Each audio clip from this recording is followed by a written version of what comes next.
Hey, folks, welcome to Fantastic Fridays. Today, we're talking about 4 issues of the Fantastic Four, 151 through to 154. It's going to be a lot of fun. These are pretty cool. These are pretty good issues. So we'll see how it goes. What do we got coming up? There's not a heck of a lot coming up this week. We're doing tomorrow. We're going to do Imperious Rex, which I might change the name. I might change it to History of Comics, just because no one knows what that means anyway. So I might change that around.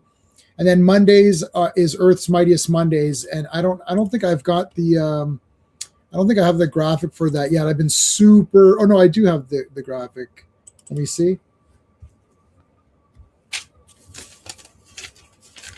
Got my notes here. Yes, I do have the graphic. Okay, so this is Mondays with Whirlwind and the Stranger. Never talk to strangers. So you'll find out why on Monday. Okay. And so Imperious Rex, I might change the name, but that'll be tomorrow night, where we go through the history of comics. So we're into 1963. So 1963 is going to be tomorrow night. We're going to look at everything that's been released for Marvel and DC in 1963. I think are we in March? I don't remember the date, but it's all there. All right, let's thank the Super Friends. These are the channel members. So we thank them at the beginning of every stream. So thank you to Dan, Sean, Stephen, Brennan, Mark D, RR, Philip Story, Digger, Jim Quagnar, Just Joe, GT, and DJ. And we always thank Clobberin Times. He definitely be here for Friday nights because he loves the Fantastic Four, so we miss him. So you guys can put a CT in the chat. All right. So Sean, we started a little bit late. Sean was having some tech issues, so he may or may not be back. He may or may not be back. We'll see how it works, how it goes. But we do have Comics Asylum here, so let's bring him in. Well, hello, Mr. Fancy Pants. What's up? Hello. What's up? Hey. How's everything? We're good. How are you? Well, yeah. How's it going? How are you doing? I'm good. I'm kind of missing the fire alarm. Yeah, you want the don't say that. It'll happen then. Nah, I've said a lot of stuff that hasn't happened yet. So right. You're probably I will win the lottery. Oh wait, no, that there we go. Right. So we'll say hello to everybody in just a second. I'm trying this background out, less character stuff all around, and just like Jack and the Four in the corner with just Fantastic Four. So we'll just, maybe I'll leave it at that for a bit. But I wanted to, I don't know how well you're going to see this, but I did a massive changing up of my room. It used to be way messier. So I bought those huge bins, and I've got 6 bins filled up with stuff. And that's not even all of it. Like that's just some of it. And it's much more cleaner. You could see everything more clearly. Wow. There's Beast right there. I'm like, so you could see things a little bit more clear. Like you couldn't even tell what was on that shelf before. It was all just like, it was all completely messed up. You did a good job. Yeah. It was 2 days, and I'm sore and tired. But yeah, it was a big project. It's not done yet. Still lots to go. Joe Dog was here first. How's it going? Our super friend RRCT. So RR really likes all your content and takes, because he was messaging me on one of my video. I think he messaged on one of the videos. What the hell where was that? Oh, that was on the Street Fighter talk. So he said, what did he say? Every time I see Comics Asylum, so that's Steve, because there's other people in Comics Asylum, but Steve in particular, he impresses me more as one of the most insightful guys on YouTube. He's a damn genius. Okay, he doesn't have my intense passion, which is a nice way to say it, or Sean's cynical but honest takedowns. Which is a nice way to say that too. It's a good mix. And thanks for the kind words. Really appreciate it. Yeah, so that was good. Yeah, I listen. You know what the thing is? I am intense, and because you've got to be.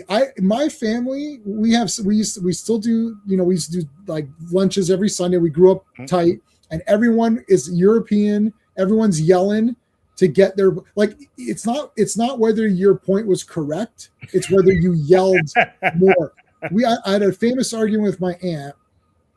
She was a big Star Trek person. She kind of got me into Star Trek a little bit, but not fully, because it's like, if your parents are into something, you don't get into it. So anyways, she's so whatever. So I was like, well, there's only 3 seasons of Star Trek. And she's like, no, there's not. There's 5. I said, you're crazy. The original series, I said, there's only 3. She's like, no, Jason, there's 5. I was like, I literally own them on DVD. Like, what are you talking about? There is only 3. No, it's 5. And it's like, I was like, okay, it's 5. She passed away maybe like 10 years ago now. But I came to realize after she had passed away, I understood what she meant. It was a 5-year mission. Right. Not seasons. And she said it was 5 years. And I think I interpreted that as 5 seasons. Like, no, there's only 3. So it wasn't very clear, but she won because she yelled longer, but no, there is only 3 seasons. So technically you're both right. Technically we're both right. I'll take that. Santa Claus killed Vietnam. Okay.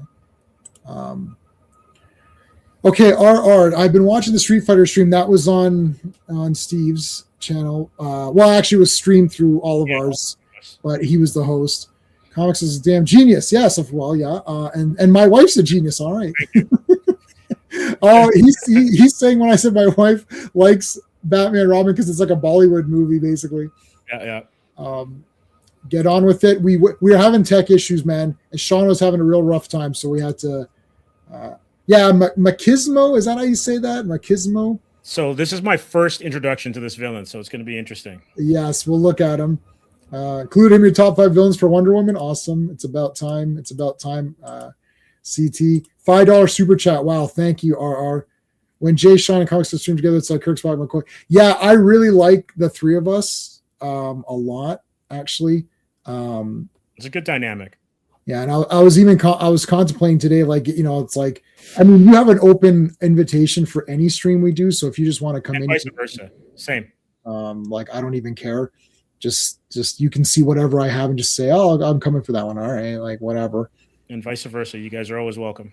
Oh, thanks. Yeah, I like coming on and especially, and then it does really help because this whole linking us up together really broadens the audience too. For sure. So that's a StreamYard thing that is good.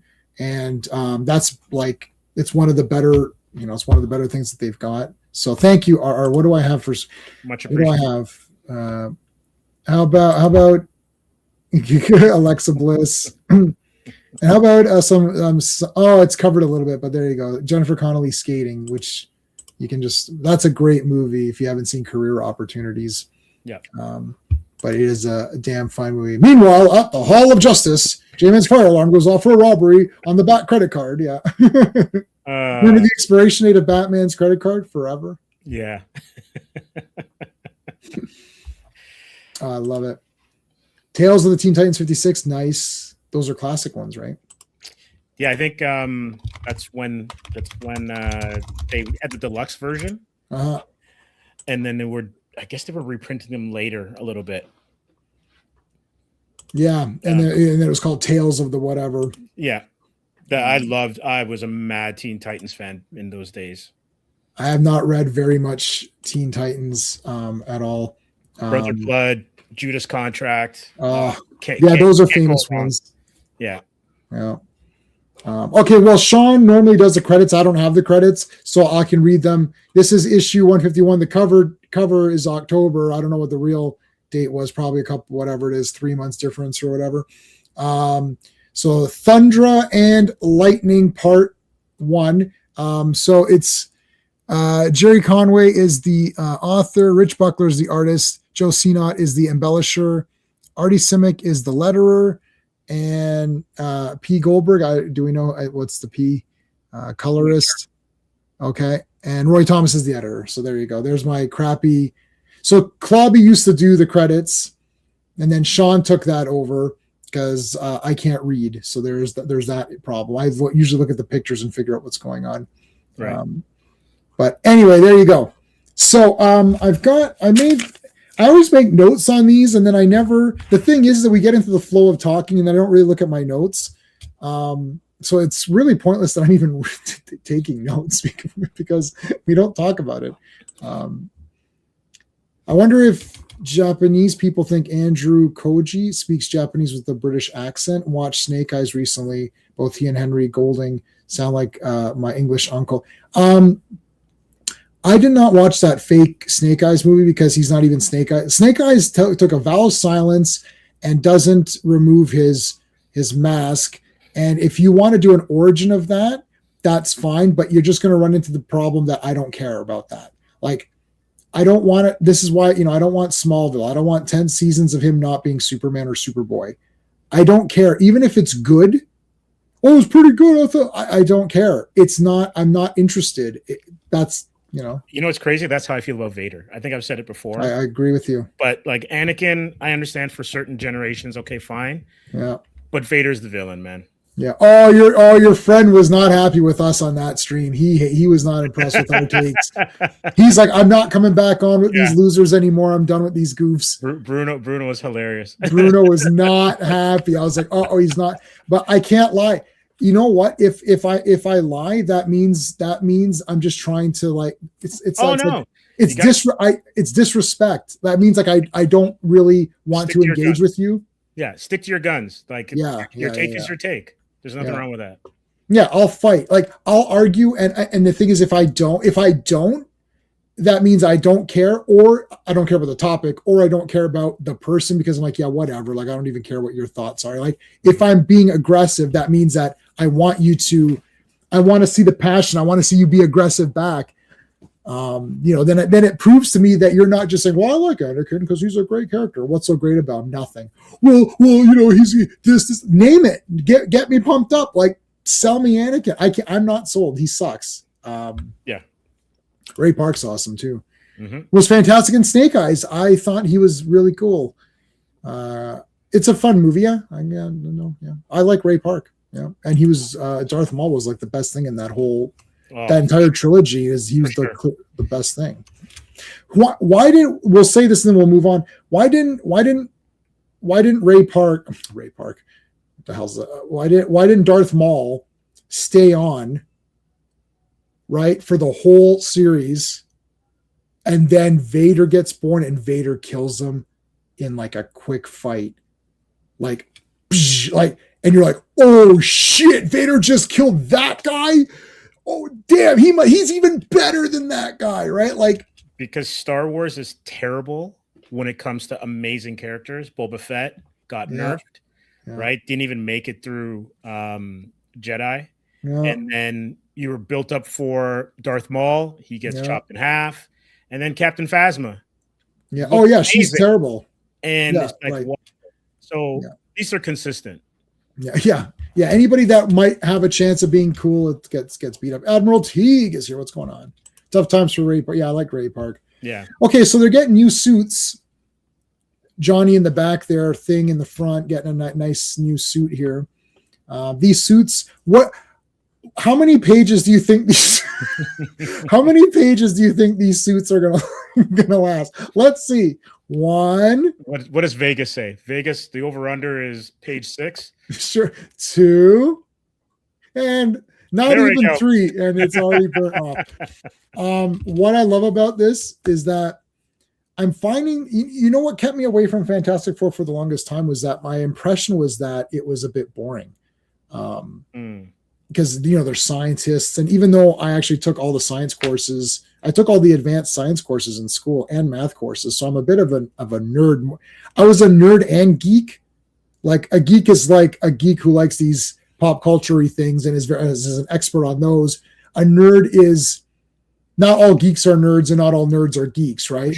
For sure. So I was actually a little bit like I was a bit both. Like my grades weren't that great in these advanced science courses. Like I'd get like a 65 or something or whatever, right? So like it's a pass, but still I was interested in it, and I like this stuff. So I would kind of go kind of back and forth or whatever. But like I mean I always thought, oh, scientists, how is that going to be? But then they're fighting guys all the time, so it's pretty awesome. I came up with a better idea than the actual writers. I know you and Sean. You know, Oh, I know. You know what's crazy though, J-Man, is that I remember watching whatever that first movie was. Phantom Menace. And what always bothered me was Obi-Wan. I know for Qui-Gon, getting rid of Maul was kind of like closure. Right. But I would have thought to help Anakin go off the rails even more would have been Kenobi slightly blinded by revenge and therefore not able to it's brilliant. teach Anakin as well as he could have. And that would have contributed to him going sideways as well. That's a brilliant idea, because then what you do is, so then Darth Maul gets killed in the second film at the end. And throughout that second film, Obi-Wan is supposed to be taking care of Anakin, but he's more focused on revenge, and he's getting his temper, he's losing his temper with the kid, and the kid, and then maybe the kid starts to get, it's like, listen, Anakin, he killed your master, he killed Qui-Gon. It's like, we've got to do something. And then maybe Anakin starts to be like, yeah, this is bullshit. Like, and he starts to turn. And that's why when later on, when Alec Guinness, like older Obi-Wan, says, oh, I thought I could train him as well, but I couldn't.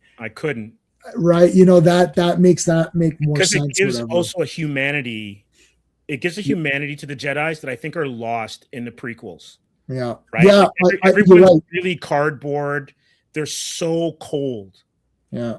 You know, and how do you have Samuel L. Jackson and he's so cold as Mace Windu? Like, you can be cool, but you don't have to be cool. I know. I mean, he was so. I know. I like Sam Jackson. He just said his lines. I think he was scared to do anything. I was a jock nerd. Oh, interesting. Played rugby. Yeah, wrestling team. But could still read, write, and avoid eating crayons. That's good. Some crayons are good. The cherry ones are pretty good.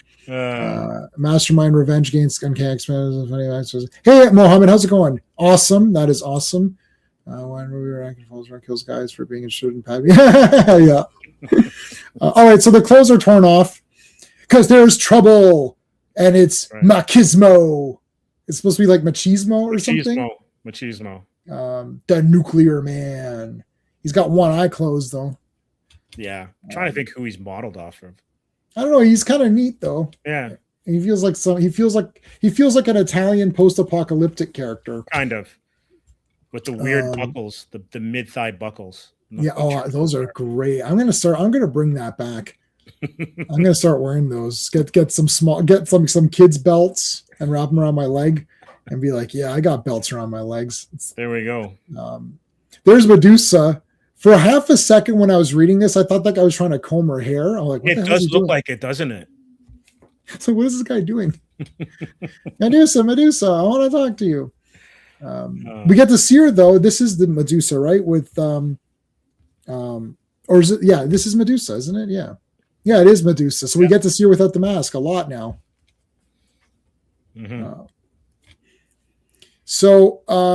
There's Thundra, who I just think is absolutely awesome. I think she's a great character. Classic comics. He's basically a post-apocalyptic barbarian king. Yeah, a bit of a moron. Yep, for sure. Teague is saying most everyone gives those wooden performances. Yeah, that's what he wants. Yeah. He will not permit any form of acting. Are you trying to act in the scene? Stop it. Just stop it right there. Just say the lines. That's all. So this is a pretty interesting story. There's different dimensions. One dimensions is the female. It's weird because they say female aggressive and male aggressive. So the males are dominant in this one universe, and then in the other one, the females are dominant. But there's still males and females in those universes, which when the universes merge, what happens to those? Because now you're going to have super men and super women, and then you're going to have regular men and regular women. Are they going to become slaves? Because no superwoman is going to go with a regular man. So it would have been weird to have just women and just men, because how would they procreate, right? So that's a weird thing, but they glossed over that. Now, when I was reading this, I was like, they kind of glossed over it, but it is a neat story of the dominant women and the dominant men, and there's your different Earths, and then you've got your barbarian guys. And how come they're all goofy barbarian people? The women are goofy barbarians, and the men are goofy barbarians. None of them became science fiction, like sci-fi or whatever. Like nothing, they didn't become smart. They all became, just big tough ass. Look at this. He's dragging the woman by her hair. That's pretty rude. But anyways, so the men and women fight, and all the women have iron boobs, like Valkyrie. They all have the Valkyrie boobs or whatever. Stop acting. Cut. Padme, come over here. Natalie, you were acting just there. We need to retake that. George, I just thought in this scene I'd be a little bit upset. No, just say the dialogue. All right, continue again. Anakin, you're doing fantastic. Like, you've reached new levels of non-acting. It's absolutely perfect. It's great. Keep doing what you're doing. Natalie, you've got to, bring it back down to just a monotone dialogue. Oh, okay, perfect. Thanks. Okay. I remember in an interview, I might be misremembering, where Harrison Ford was like, "You can write this stuff, but you can't say it." Yeah, there is that. All right, enough making fun of Star Wars. It is fun to make fun of, but those first 3 movies are masterpieces. All right, so the idea was that Thundra was supposed to come to challenge the strongest male that she could find, to discourage the males from becoming more dominant in the future, and thus making that other universe or something. That's a weird plan. It's almost like she's from the future, and so this is like a John Connor kind of thing, but instead of eliminating John Connor, it's just eliminating the brutes within us. Yeah, they're femizons, so it's the femizons, and they're both from the future. So they're different. There's different futures at stake. There's the future where the women are the dominant, and there's the future where the men are dominant, but both of them become barbarians. Mm-hmm. The thigh belts are to stop his master quads from tearing through his pants. You're right. No one has invented shorts. Less intensity, yeah. Harrison Long got some method acting lad too, because he was mostly playing himself. Yeah, there you go. It's the Terminator plot a decade before Terminator. I like that he grabbed Human Torch and burnt his hand. Yeah. Like, just because you're a barbarian doesn't mean you can grab the Human Torch. That was a dumb move. A yearling. What is a yearling? That's interesting. Break your neck for that yearling. Oh, yeah, I just making fun of, I don't know, it's like calling him yellow or whatever. Or young or something. Yellow belly. I don't know. Oh, yeah, maybe there's that too. Bethune, I always like when there's a Bethune. Mm-hmm. That's always good. I warn you, pre-man, I will have my way. I like these like super intense buffed guys that come in and just beat the shit out of everybody. It's awesome. The hairy chest and everything is absolute 70s. Yeah.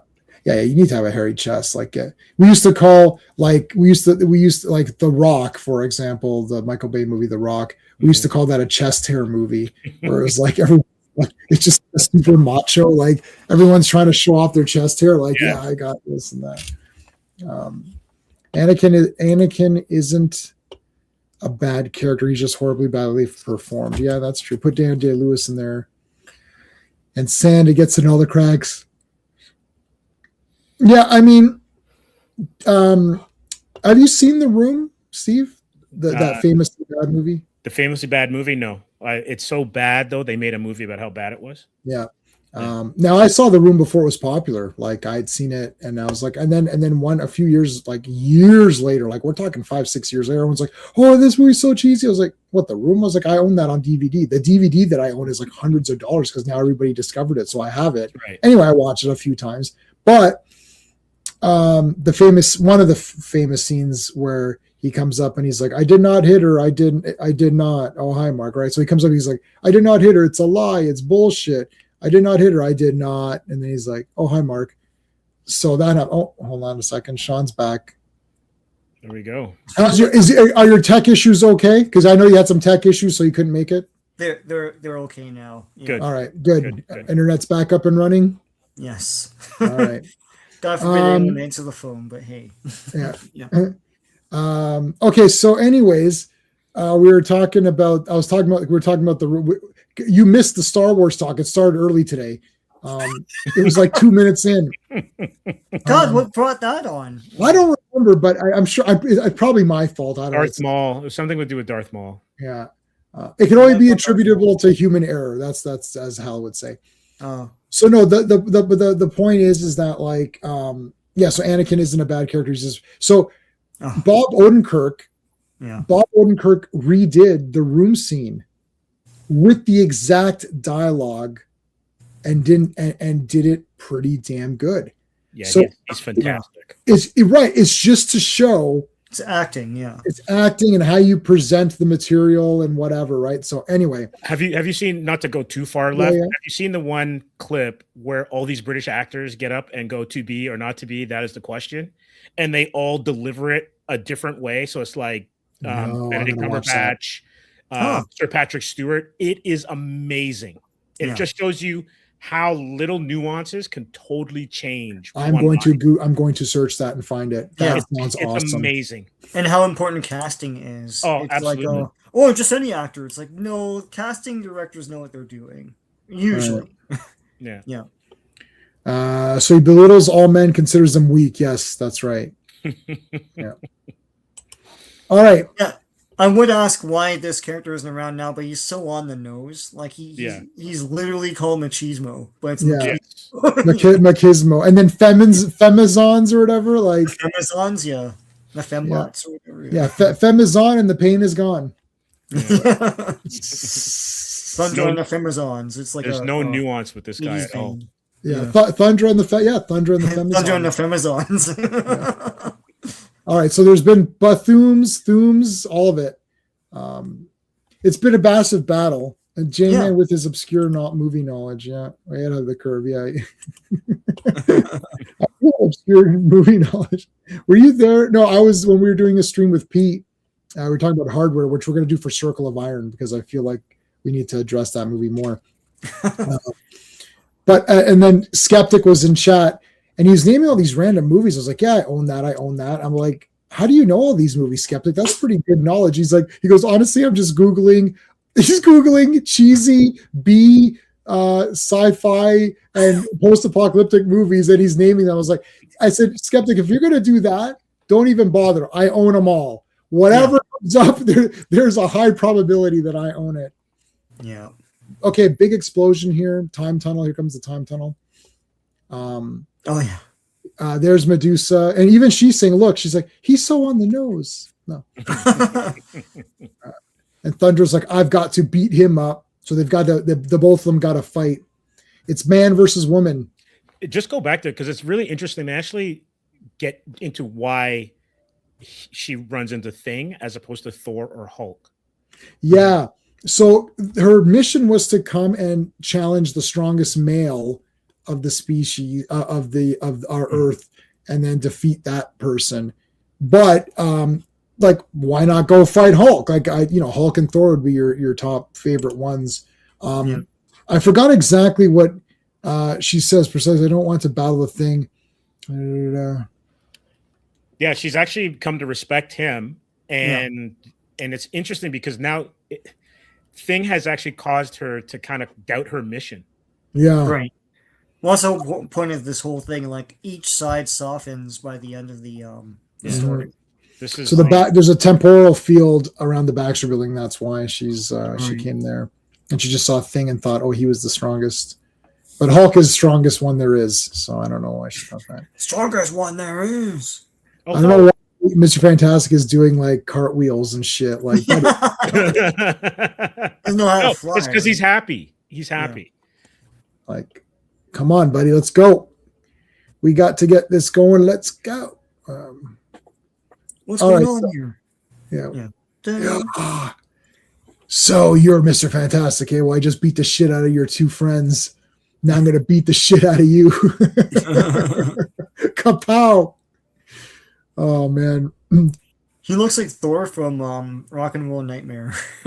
You're right. Canada's own Thor. John Michael Thor, who I met. Thor, John Michael Thor's the man. Yeah. He's a man right there. No, he did you ever see Rock and Roll Nightmare? There's an obscure one for you. I don't think you've seen that one, Steve. Have you? No, not at all. Yeah, we should have been friends from a while ago. You would have been watching so many weird ass movies that they'd just be normal to you now. I gotta stop hanging around with these guys. Yeah, It's like yeah. We saw that for cinema, and then they put it on DVD as well. But Thor, yeah. When we're a little later on, I don't want to like slow it down. There's a show that came up or a movie that came up I'd never heard of. I'll bring it up later, and I guarantee you both you've probably seen it already. All right. I was gonna say, where's my? I think I've got it here. So here's the thing. There's me and Thor. There you go. Oh, there you go. That's the real Thor right there, Mhm. not the fake Thor. Yeah. Okay, so he punches him out.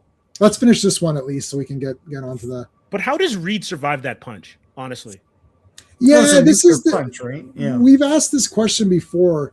It's sort of like he has super strength or something, or endurability. He has or to be something. super strong at some level. If you want to apply logic to it, he has to. Because like he'll form a bridge and like thing will walk across him. It's like, well, he has to be strong too. Yeah. Yeah.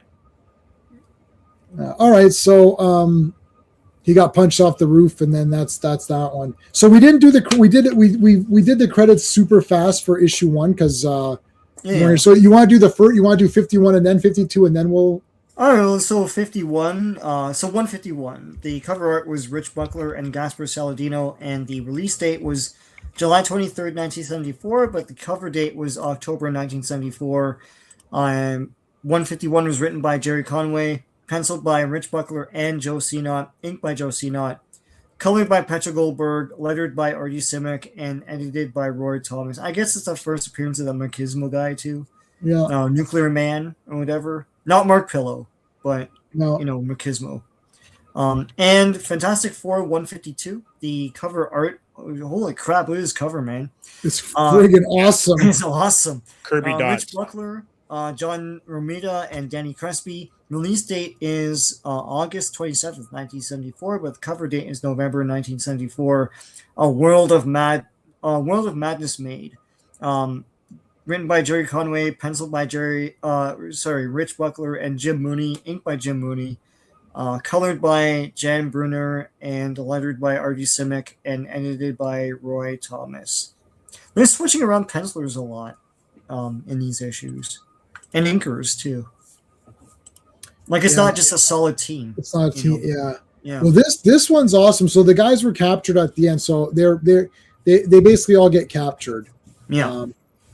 And there's Medusa. So Medusa and Death, that gets put together. Yeah. So he got punched off the roof there. His one leg is like, Dang. hey, that's not a. Oh no, they messed up. That's a foot. That's not a foot. That's an arm. Yeah. Oh, it's so weird. He has 3 arms. Well, why? Well, I guess he could make his foot. He could elongate his foot. Into a hand to try and grab something. Yeah. Sure. Yeah. You Sure. can plug holes into Swiss cheese if you want. But yeah. Absolutely. Here comes Thundra. Thundra.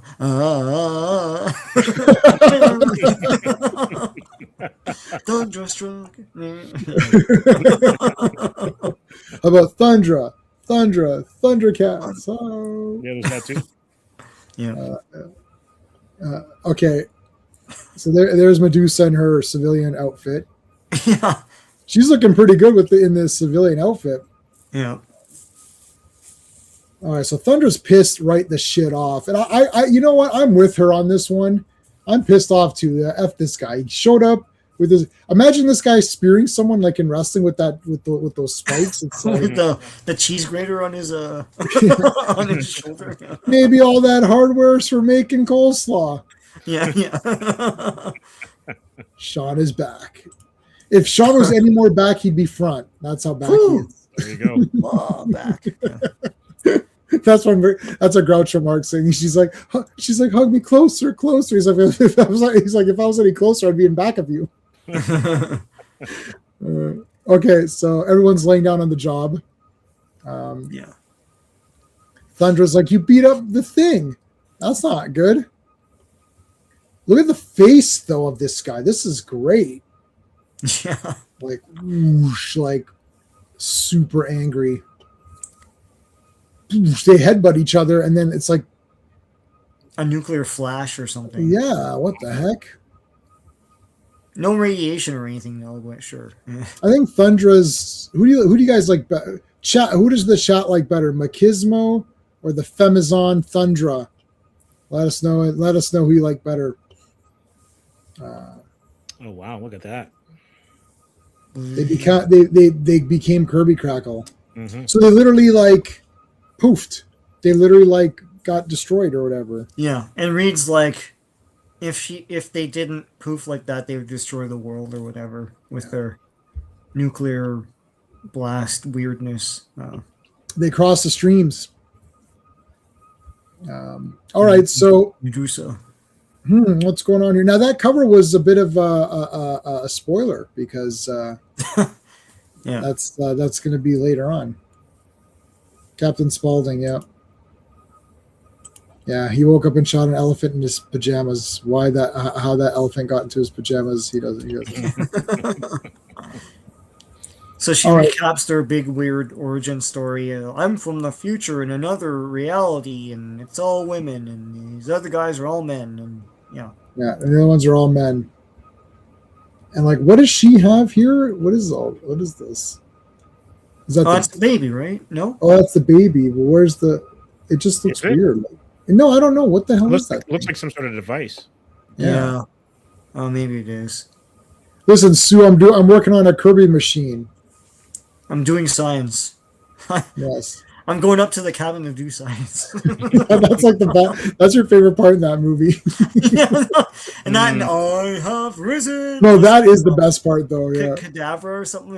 yeah, the lost skeleton of Cadavra, Yeah. and it's like, I have risen, and it's like you can see like the wires and they're shaking, and the guy lifts the skeleton. It's like, It doesn't even go up all the way. It's like, It doesn't even go up all the way. risen. Yeah. Yeah, they couldn't get it to go up all the way.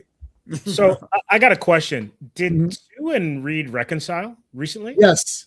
So that's Sorta, why he's yeah. doing backflips. It makes total sense. Yeah. They're, In yeah. 150, actually.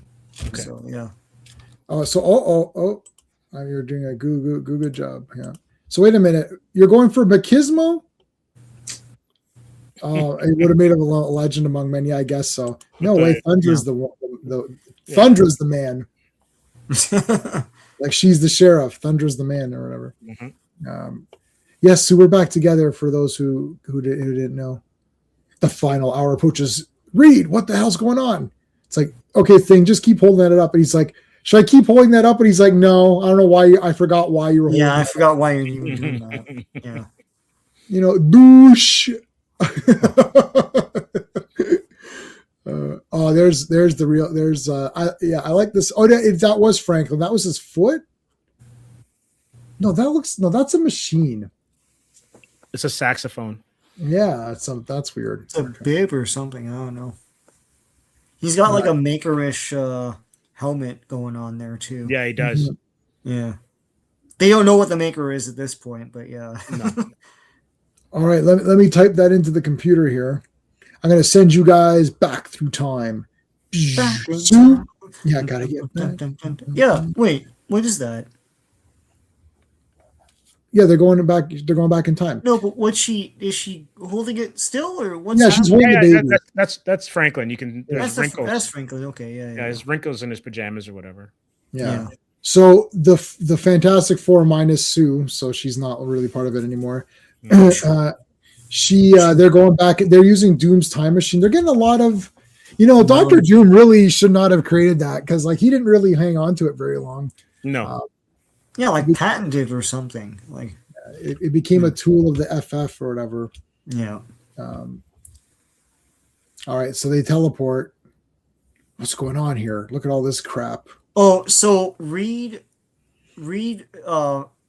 jostled with the machine, so he tinkered with it. So yeah, it could go back in time and forward as well, but it can also go sideways. So they're gonna go forward in time, and then once they get to a time where it looks all messed up and stuff, it's like mankind's long gone. Then they're gonna roll it sideways to Machismo's world or whatever it is. I'm not sure time works that way. Yeah, well, I mean, time travel is bullshit, anyways, because you'd have to be in space, right? Like, yeah, because the Earth moves all the yes, time. yes, Yeah. yes. So- You don't go back to a point in space time. And time, yeah. Yeah. Yes. Well, they're doing it. They're doing it like the Time Machine, where they're just yeah. Just No. watching it happen. No, we're all biased by the idea that like you're in a point in place. It's like if you sleep on a bed, then you're still, but you're not still. Our perspective of the world is different than what it really is. Anyway, whatever. Yeah, that's the somewhere in time theory. Yeah, where he can create the world around in that room, and then that room becomes. Oh, that was weird, but yeah, that was weird. Cool, actually. Yeah, but it was kind of neat because it was so interesting. Like it was a very interesting. That's Christopher Reeve, so like you're just gonna watch it. Yeah, and so that means it's the best, and it's coming out on 4K, so I'll be getting that. Was that movie Stage Fright? Or was that the thing where he was the secret? Anyway, whatever. I won't. No, Noise is Off. No, wait, which one? No, you showed me that movie. Are you talking about the one with Morgan Freeman? No, it was like a. Oh no! It's called Death Trap. Death Trap. Okay. Yeah. Don't say anything. Have you seen Death it's Trap, awesome, Steve? Yeah. No. Oh, yo. Is this a Chris Reeve movie? Oh, Christopher Reeve, Diane Cannon, and Michael Caine. We'll talk about it after that, like later. I'm all good with that cast. It's terrific. Dude, it's like an early 80s, late 70s thing. Yeah, like, dude, my wife and I were laying in bed. We're watching it, and about 40 minutes in or 45 minutes in, both of us whoosh, stood right up. We're like, oh, hell yeah, we're not going to bed till this shit is done. and then the next movie after that was good too. It was a Diane Cannon double bill, but Death Trap, like I'm getting chill. Like, dude, you will absolutely, like, people are like, oh, there's a pretty good twist ending. No. This has about 17 twists. Nice. And the first one is like, you're like, I did not see that coming. At all. Like, not at all. Like, never. Even if someone told me there's a big twist, you're like, nope, you will not call it. It's pretty damn awesome. Anyways, and the acting is like, I mean, it's Michael Caine and Christopher Reeve, and it's absolutely awesome. Cannon was good too. Also, He's RR, good. I agree with you. 149 and 150. That's if anyone has not read that 2-part arc in Iron Man, Volume 1, do it. It's also, I think 150 has one of the most iconic covers you'll ever see, where it's Doom versus Iron Man going head to head. It's a fantastic. Oh story. Yeah. I had that as a kid. Yeah. I only had about 2 or 3 Iron Man issues, and that happened to be one of them, which is so weird. We can look at it. I've got it on this computer, so we can look at it. All right, so they're basically, what they're trying to explain is that they're going into the future of a different reality. Mm-hmm. It's the future of an alternate reality. That's what's actually happening. I guess the terminology of how to explain that, like, you know, you watch some of these old Twilight Zone episodes, or like the way that Rod would explain it. It's not like he could explain it much easier now. And one of the, this isn't a fault in my opinion, but one of the faults of that show, like when we watch it, is like, it's like there's like this long-winded explanation in the beginning to explain what's happening. And it sort of takes, so my wife is kind of like, oh, this took me out of the story a little bit. I was like, I know, but this is airing at a time where people don't know what the hell's happening. They're probably like, what? Like, what is happening? What is this? You know what I mean? So he has to explain it. That's why he literally is explaining it to people. Anyway. Also a bit of the stage tradition too, right? Where like there was a lot of exposition on stage, yeah. Right? Yeah. So yeah. All right, so they're showing the battles here of all of the guys or whatever. Yeah. And again, they're trying to mimic Kirby in the way they're doing this. You saw the Kirby grapple earlier. Yeah. Big super punch. Whenever you get like a new artist coming on FF, it's almost like they get stage fright, and it's like I got to do Kirby. Yeah. To start until they find their legs, because Jim Mooney was working on Spider-Man. He was inking Spider-Man at this time. Yeah. Yeah, there's Machismo, who is like the strongest man. Mm-hmm. Literally the world's strongest man. He actually was. So he's beating the crap out of everybody. Here comes Human Torch, getting punched in the mouth. I always like guys getting punched into the camera. Like that's always cool. Chris Reeve, top actor for sure. He holds the stage with Anthony Hopkins, James Fox, Emma Thompson. Remains of the Day. Yep. I'll give you my Superman salute. There you go. I knew you double crossed me, Luther. A lying weasel like you couldn't resist a chance. What are you talking about? I was with you the whole time. Too late, Luther. Too late. Kind of like how Marvel. Kind of like how at Marvel, when you go 20 or so years in the future, you can wind up in the future of Days of Future Past or Deathlock or Maestro. Yeah. Or Guardians of the Galaxy / Killraven, which was War of the Worlds. Yeah. Yes. War of the Worlds. That's my favorite future of the Marvel thing. I got the digital of that. I know you got the. I was there when you got the. What was the issues at that shop? I got every single one in one box. And like, what the hell? That was crazy. That was weird. Crazy, yeah. That place doesn't exist anymore. So no, it's still it's under different ownership, so it's spooky. Yeah. You saw Death Trap in the theater. Nice. That was awesome. Yeah. Yeah. Anyway. Giving things away, man. Like what the? Yeah, classic. Careful. what the heck? What that WTA? What WTH? Did you hear that, Medusa? Those bums shot at Medusa. Oh, now Lewis. Oh, there we go. 1, 2, 3, 4. How many got hit? 5. 1, 2, 3, 4, 5, 6 got hit. He ran through them, like literally. Yeah. And just one Titanic punch. And you know what? That's what I kind of miss. I know the storytelling's different, but I kind of miss when you have battles in modern books that you don't have those kind of panels. Yeah, I know. Where guys are taking out like 7 guys at one time. Yeah, everything seems very, very like whatever, right? Like that's the thing. Like some new comics, even the ones that I like, even the newer comics that I still like they're still ones I like. They're not as cool as like. There's no one doing anything really crazy superhero-y that's pumped up. Like I like when it's like they shot Medusa. That's it. That's pissed me right off. And he like knocks. It's like like, go crazy. Like knock these guys out. And that's the good guy doing it, right? Not the bad guy getting angry. It's the good guy doing it. Right.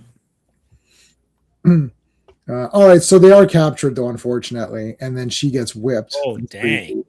Yeah. And then Thing gets pissed off again, and then he gets clapped back too. He gets in the head. That is that's the strangest sound effect I've seen ever. I think. Yeah, black. It's like come up with weird. Yeah. It's like okay, I guess. Fair enough. Well, maybe he's gonna be blacked out. Yeah, maybe that's it. Well, they took the C out, Yeah, block. That was Ebonics before Ebonics, man.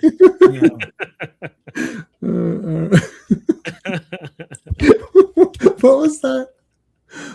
What the hell was that? Was that Key and Peele or whatever? It might have been. Where the guy he's the substitute teacher. Key and Peele, man. He's saying all the names wrong. Miss Blake. Balake. Yeah, Balake.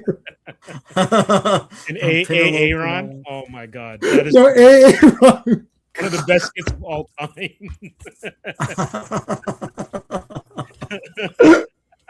Aaron is the Do I have an Aaron? Yeah, but Blake or whatever. What the hell? Blake.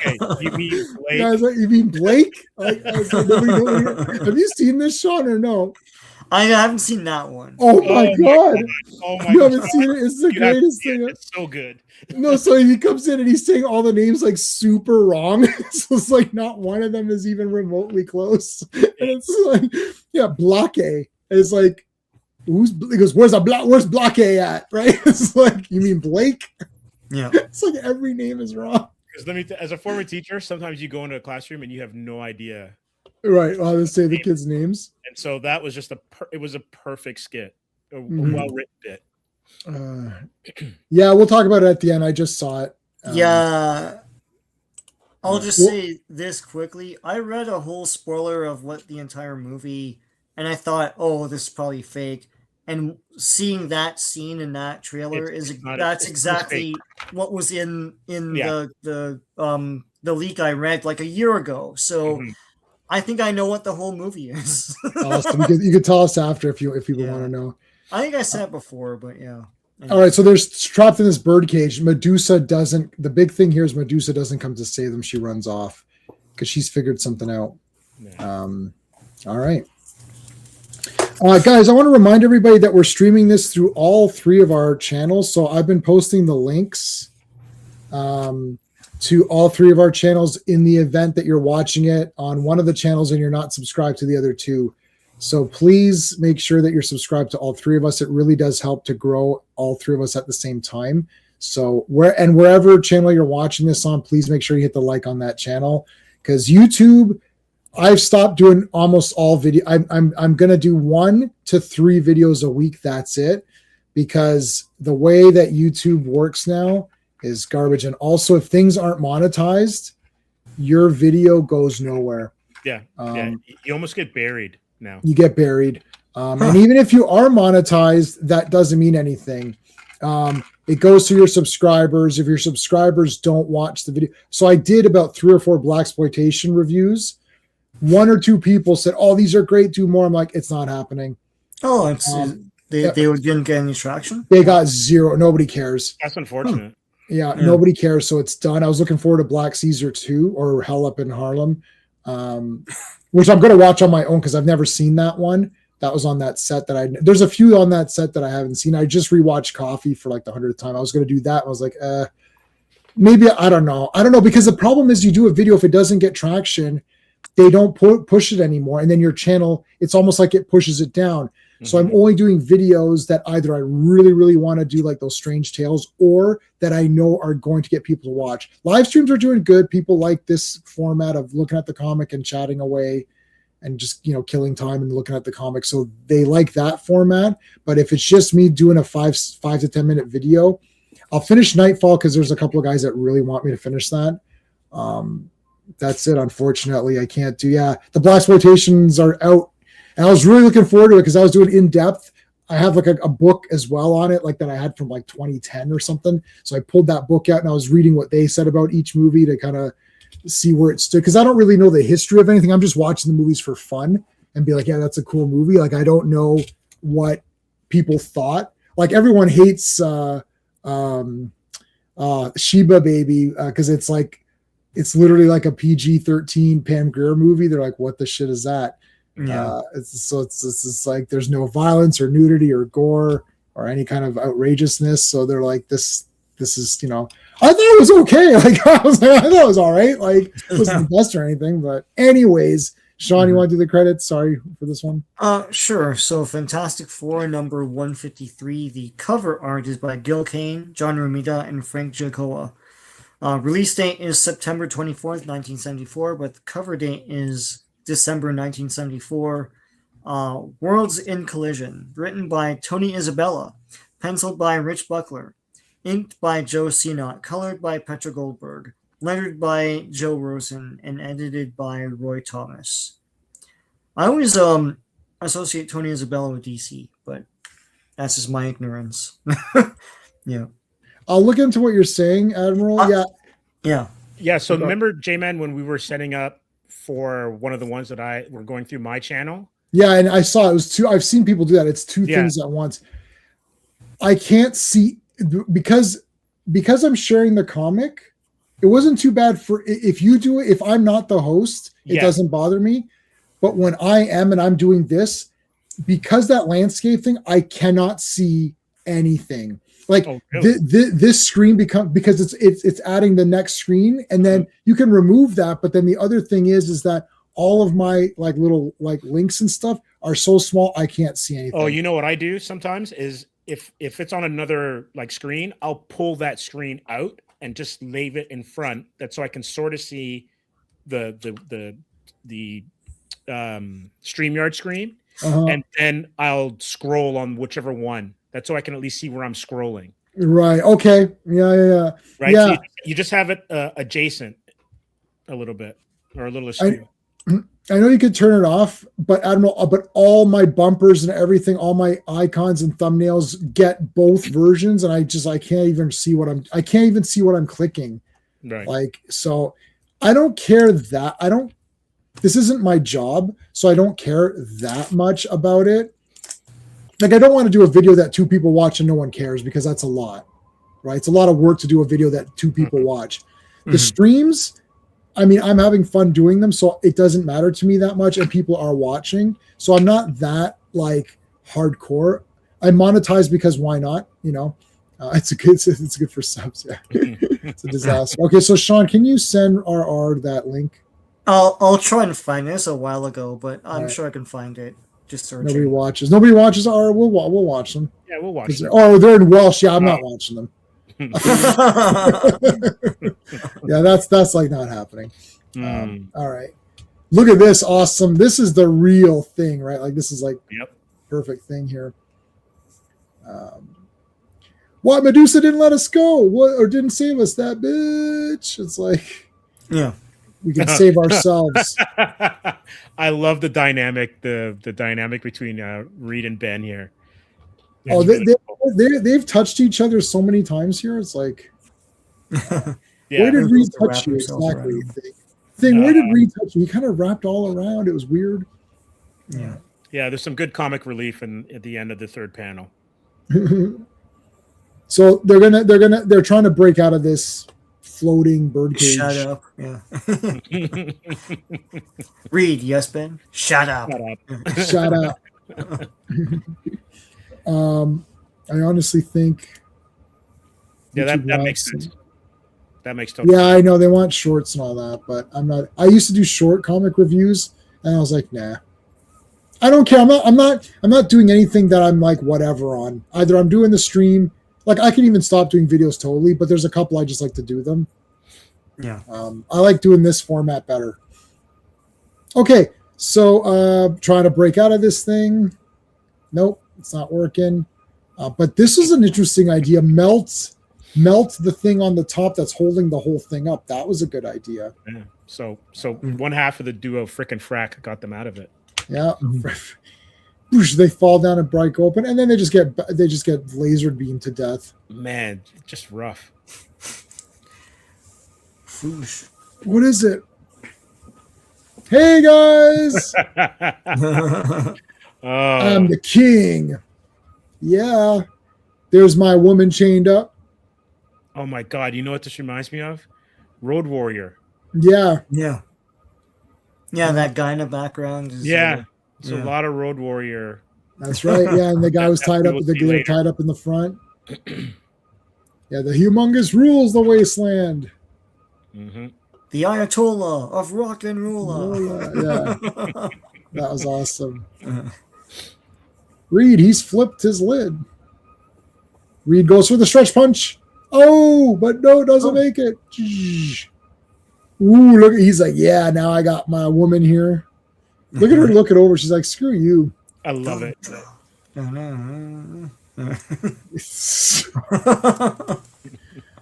She jumps through this. What the hell happened here? It's like jump through this big thing. Yeah. He basically threw her in the brink. Yeah. But now you got the real Fantastic Four in here. That's right. Oh, da-da-da, da-da-da. This is like the big music would start playing with the big explosions in the back. Yeah. All right. Tarantino moment right here. Tarantino, yeah, Reservoir Dogs or whatever walking down. Oh shit, look at these mutoids. Mm-hmm. These Inhumanoids. There you go. Humanoids. It's clobbering time. These guys are crazy. But the best part is, like, Johnny's like, come on, man, say it. And this is what should have been in the movie. Ben's line here. You just can't say it, Torchy. You got to build up to the right philosophical moment. And then what? And then it's clobbering time. Like, have some fun with it. Yeah, rather than, oh, I don't want to, like lazy writing. I don't want to say it. It's like, okay, so this is the And then he fake does, it's Fantastic like, Four. well, what's the point of that? Yeah, here there's a reason why he doesn't want to just yet. And then and it's interesting, you know. So, Yeah. Yeah, this is the it's like Galactus is like, wait a minute, where's that other hat I have? It's like, oh yeah, shit, this guy's wearing it. Also, Yeah. the Kang edition. So he's like Timu. He's Timu Galactus. Yeah. And Kang has the same kind of hat or headdress. Yeah. The time to clobber hath cometh. Womp. I'll hold this guy. It's like, all right. Oh, that was good teamwork. He held him, and then she punched him. Yeah. That was good. Oh, here comes the purple beast. Blast him with friggin' fire and Kirby Crackle. I think he kills them or something. Well, So, like they super kill these monsters. There's no humane society here. It's like no. The problem with so the worlds are merging. So it's two alternate realities in the future. So two future alternate realities are now becoming one alternate reality future. Yeah. So it's basically like, I don't know if they're trying to say all the weak men on the women's, so all the Femizonian weak men are going to be gone, and all the machismo or whatever it's called. They give the name. No, the women in the Machismo planet are now inspired by Thundra and whoever, and the men 70s. in the Femizon planet are inspired by these like strong men in the Machismo planet or whatever. Once they merge, what's going to happen to those? They're going to be weak. Well, that's what Reed was saying at the end of this comic. He's like, it's like they're kind of now in the middle with each other. Like they've softened a bit, and now they're gonna. I mean, there's gonna be like battles and stuff, but like it'll be more equal. It's all about equality. Battle of the Sexes, which was huge back in the 70s. Right. Yeah. Yeah. So the moral of the story is punch a woman. How's Johnny alive? For real? I know, slump. I mean, Johnny's dead. Yeah, you're right. Johnny's dead. This is great. Look at this. Oh my God. Wow. Look at this craziness. This guy punched the entire cast. It's like Fantastic Four. Let me just punch them all at the same time. Yeah. So they all got punched. The friggin' Reed got punched into the like, whoa, like too close. All right, so they're all knocked down, but here comes the women. And the women just got punched. Wow. Yeah, they got plowed. I told you, he believes in equality. Punch a woman, it's all equal. It's like, I'm an equal opportunity ass kicker.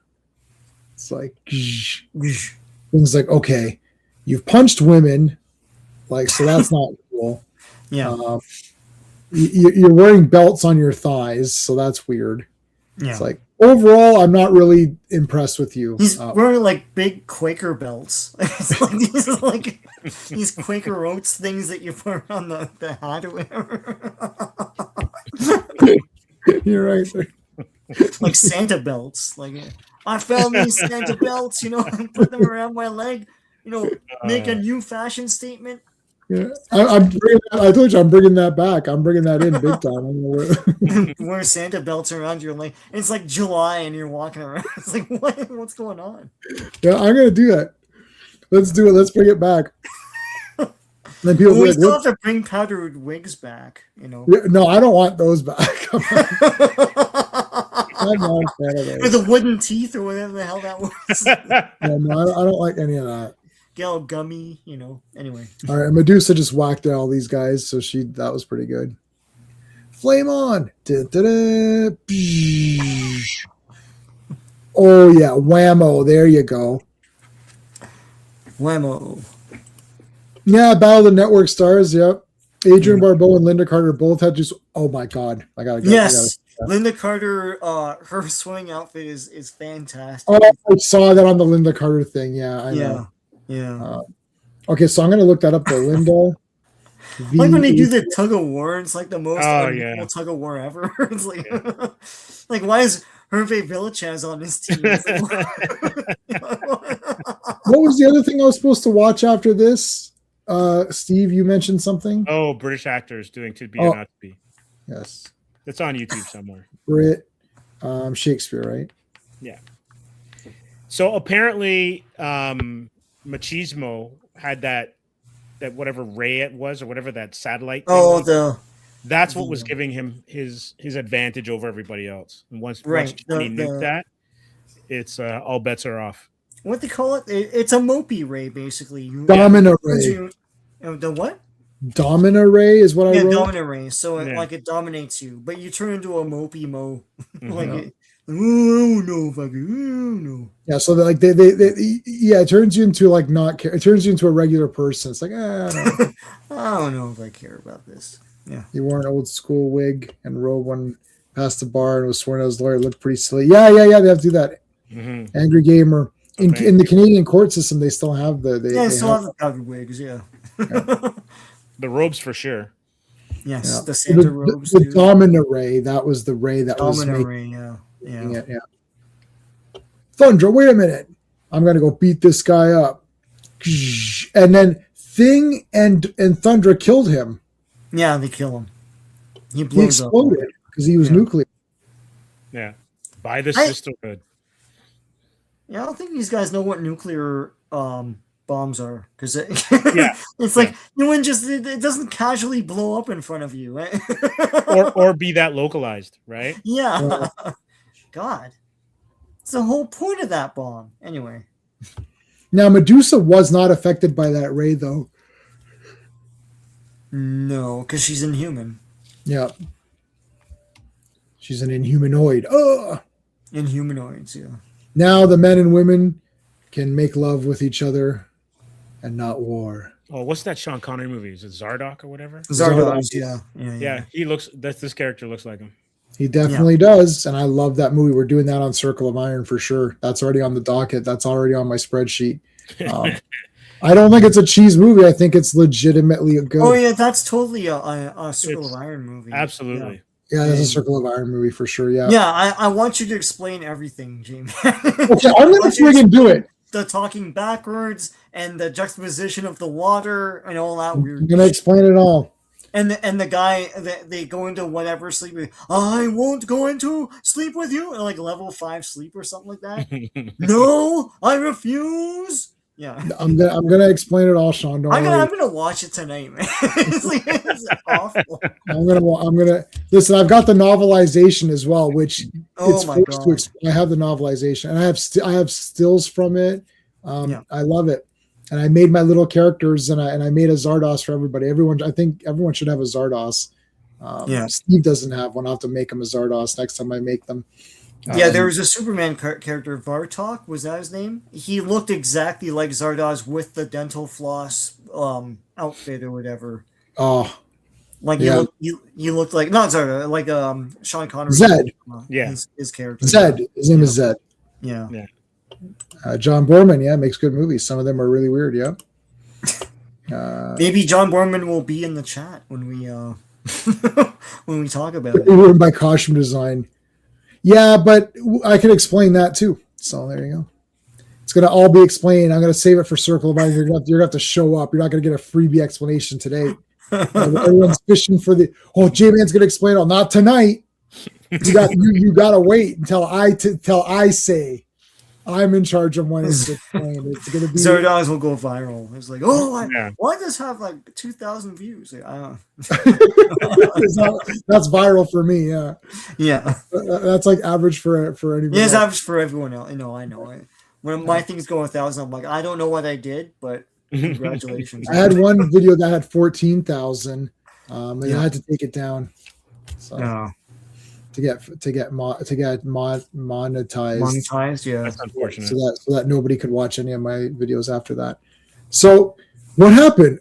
We killed him, and we're pretty okay with that. We're pretty fine. We're fine with that. So I'll kiss you, and we're good. Yay! He. Why, Benjamin? It's hard to tell in that orange lumpy skin of yours. I do believe. Don't say it. I'm warning you. Don't say it. It's like. Yeah, so she's smitten with them, but then there's some like just hand waving explanation next issue about why she's not there anymore. Like she walks away upset because he mentioned Alicia. Yeah. Yeah, he likes Alicia. Yeah, Ben's got a thing for those strawberry blonde. Right. Yeah. Now we're gonna do this in order because I have the Strange Tales issue and I've read the Strange Tales issue. So we will cut into the Strange Tale issue and come back. So you could do the credits for this one and then okay, Fantastic Four 153. What the fuck? The cover art. No, sorry, it was 154, right?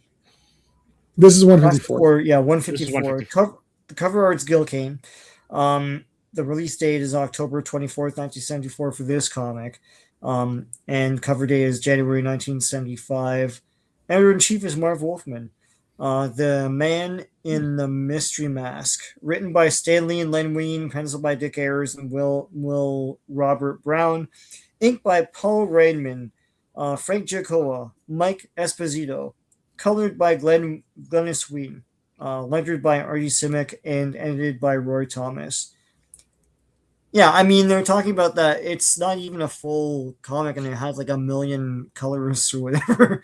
I don't know what's going on there, but yeah. I think a lot of these books, when they were trying to figure out what the next team would have been, were probably bullpen books, just so they'd get done on time. So had many hands or whatever space in their schedule, and I'm sure there's a lot of uncredited people working on these. Right. Yeah. Like Bill Finger. No. The Man in the Mystery Mask. So this guy attacks them with his now. There's going to be two without are people going to Google this and spoil this? Okay, chat. There's two mystery villains in this green costume. One of them will be in Strange Tales, and one of them will be revealed at the end of this issue. So you're picking two unique characters. They're both males.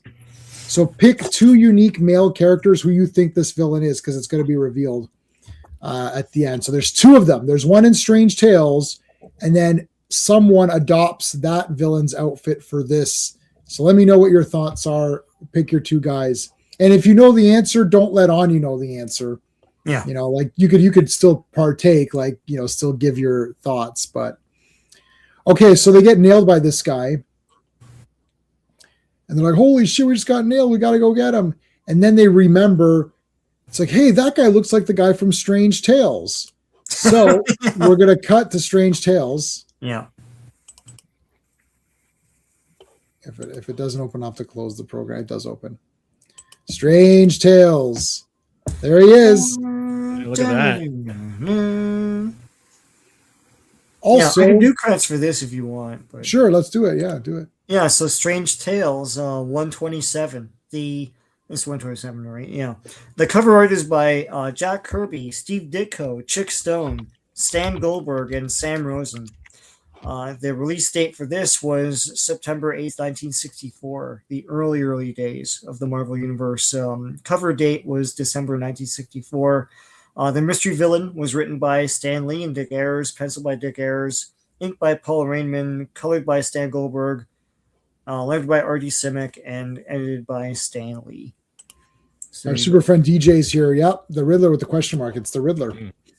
So yes, Steve Superforce. I watched it. His cop baton thing shot like energy out. He had the motorbike. I watched it. Watched the whole thing. I think. Yeah, it was like RoboCop. Basically, it was like kind of a RoboCop. I was trying to remember the name of that show. I was because I remember like they show him and he's backlit and everything. He's like got the big gun and all that. Yeah, ridiculous. It's awesome. Okay, so there's the page we just saw in Fantastic Four. Yeah. Here it is in Strange Tales, and I love Strange Tales. I just love this series. I wish I could get them. The problem is that there's a few first appearances in them, so they're in the hundreds, and then there's the first. Of course, there's the first Doctor Strange, which is in the thousands. So I don't know if I'll ever be able to get at the Johnny Thunder, Johnny Storm. Same thing, different weather, or same shit, different weather. So anyways, He was flying. They're flying around. All of a sudden, out of nowhere, go right into the water. What the shit? You know what, Reed? You're a POS. How you like that shit right there? It's like, well, F you, Johnny. It's like Johnny's like, I'm like one of the best members of this team. And and then Mr. Fantastic like, really? Why don't you prove that? He's like, okay, well, remember when I kicked the shit out of this guy? It's like, yeah, you did kick the shit out of that guy. Remember when I kicked the shit out of this guy too? Yeah, like shit, you did. Remember when I kicked the shit out of Namor? Reed's like, you definitely did kick the shit out of a lot of guys. I think maybe you really are the best character. Yeah. Yeah. It's like, I think you are the best character.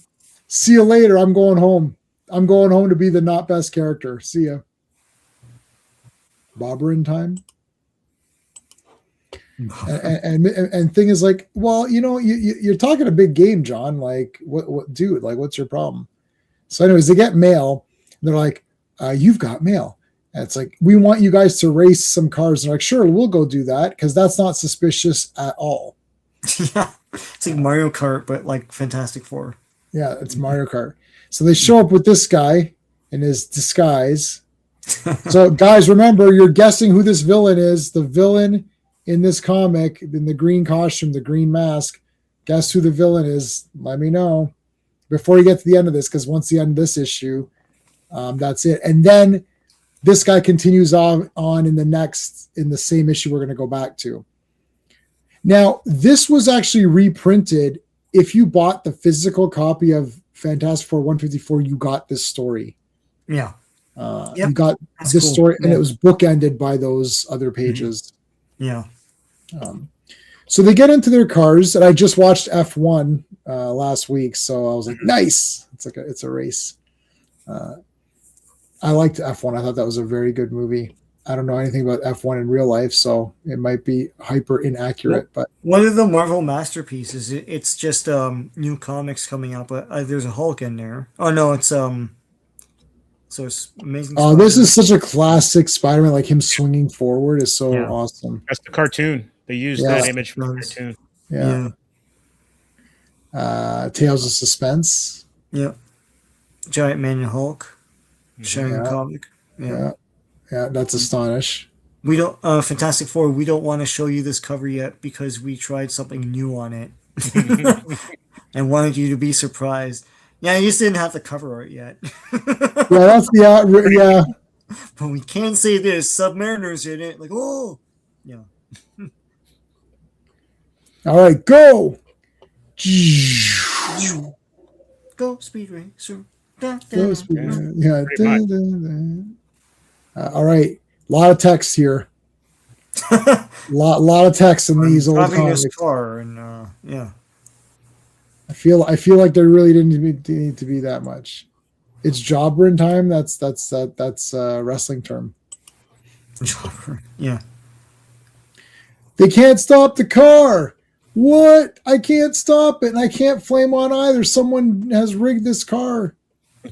Oh no!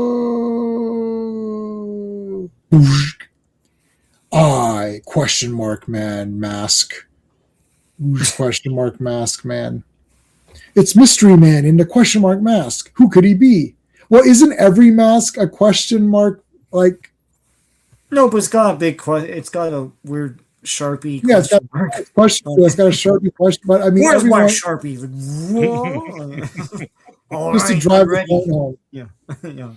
Guess who I am? Apple Bobber in time. Yeah, I like apples. How do you like damn apples? So he shoot. I thought maybe it's Paste Pot Pete, right? He's shooting paste at him. Gangway, it's clobbering time. So they're trapped in this thing, in the caves here. Yeah. Johnny looks like he was ice skating. A little bit. Yeah. Ice capades. Boom. Flame on. Bump, bump, bump. And then he's going to supernova or something. Go Nova. Boys, men. Another ad playing on the insecurities of boys.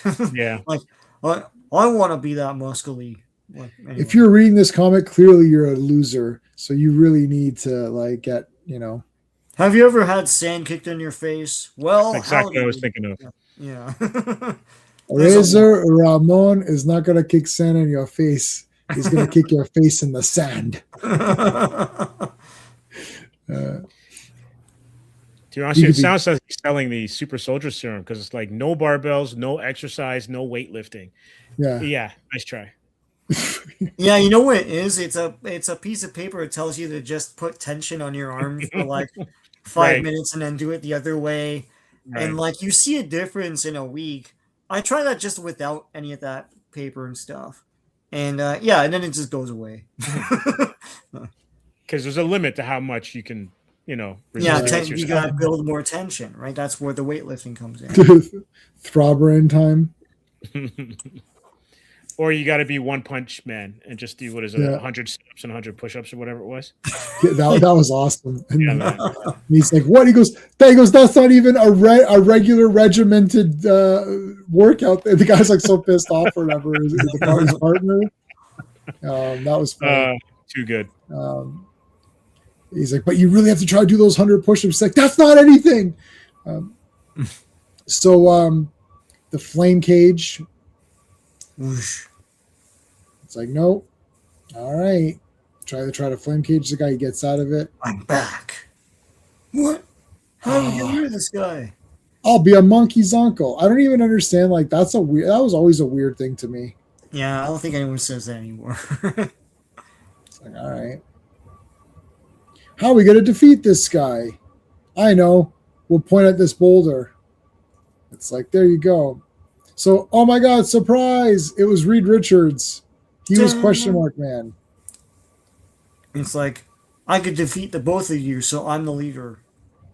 I'm like, oh. I thought this was kind of awesome. Isn't it out of character? Why are they bickering over who the leader is? Just because Johnny Storm is just young and impetuous or something? Or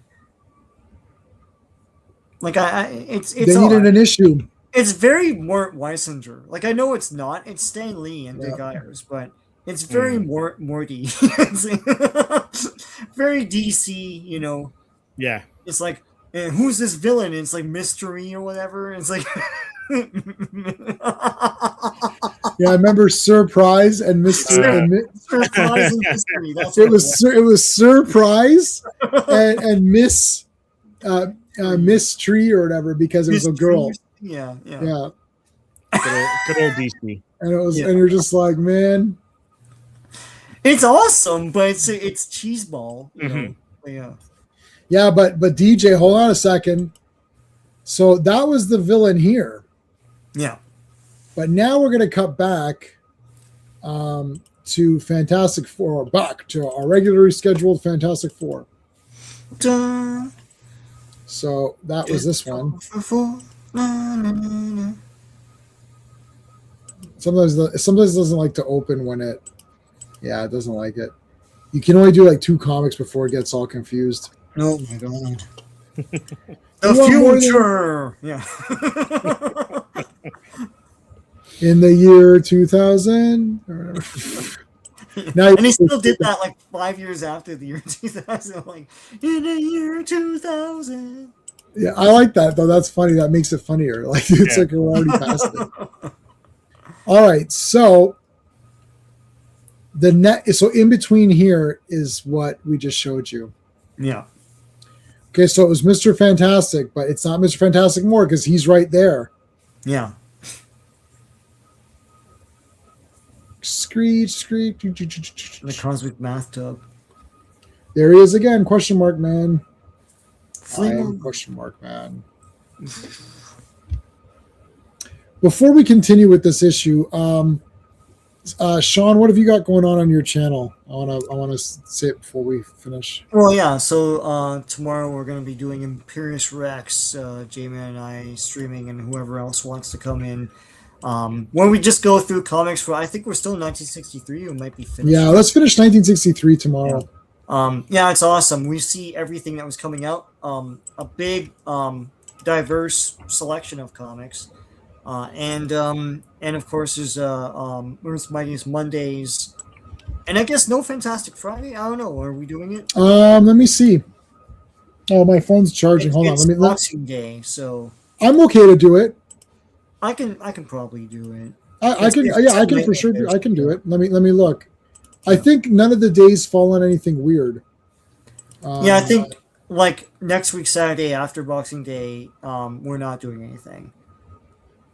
There's one Saturday. What's the? Hold on. Yeah, There's one. 27th is Oh, that's because my family's coming over. yeah.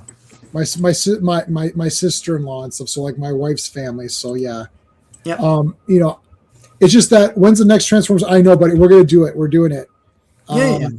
We got to do the comics, but we want to. I want to finish up the comics before we do Beast Wars. Yeah. Okay. Transformers is I cleaned up my room. I have 6 huge Home Depot bins filled with stuff. And then I've got probably 10 file boxes of stuff to sell. Yeah. And that's only round 1. And then I've got another 4 boxes of I've got about 7 boxes of duplicate DVDs that I bought on Blu-ray. And then I've got 4 file boxes of duplicate Doctor Who DVDs. Mm-hmm.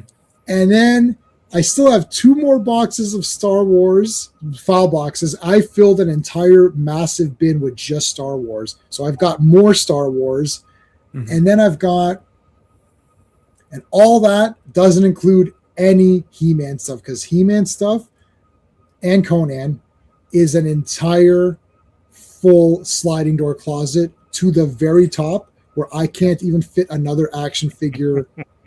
I can't fit another action figure inside. That's impressive.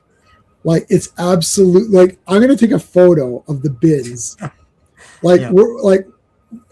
I'm still going. I was going to Home Depot every morning. I'm like, I'll get a couple of bins. I was like, that was a dumb move. I should have just bought more. I was like, okay, let me buy 7. That's gonna be no. I've already filled 6 in 2 days, but this room is way cleared up. So, but I'm not selling anything Transformers. There's no way. Transformers is the best. That's the only thing I'm going to buy from now on, I think. I did buy, because Avengers, I did grab this because I like Beast, so I can show you Beast. Do you see Beast there? Yeah, that's cool. Huh. Yeah. That was only $40. Huh. It's very light. It's like lightweight. It's one of the McFarlane statues where it's just basically like pop vinyl or whatever it is, but it looks awesome. Yeah. It's the X-Men, it's the is that Team Blue or whatever? Yeah, it's the Jim Lee cover. From X-Men #1. X-Men #1 Jim Lee cover. Yeah. It's just a really nice yeah. It's very light. Yeah. It's nice because I have it on my top of my computer. I like Beast a lot. I'm really pumped up for him to be in these Avengers that we're covering. Dominic DJ is saying, "Did you guys see the Soundwave figure?" Yes, I saw it. It's great. I saw it. I can't afford that thing. Maybe you two can pull. If you, good news. If you each put in 900, you can get that for me as a gift. My God, I don't think. I think if I got all my friends together, I don't think it could be done. I'm waiting for maybe 20 years from now when I'm much older. Then something like that will be $50, right? The technology gets. That's true. Right. Less, but then it'll be like, oh my God, how much longer do I have to wait for different things? Yeah. I don't think I'd have to get all my family, all my friends, and then I still don't think. Because even if I got 15 people, no, I would need 20 people to each give $100. Even that's a lot.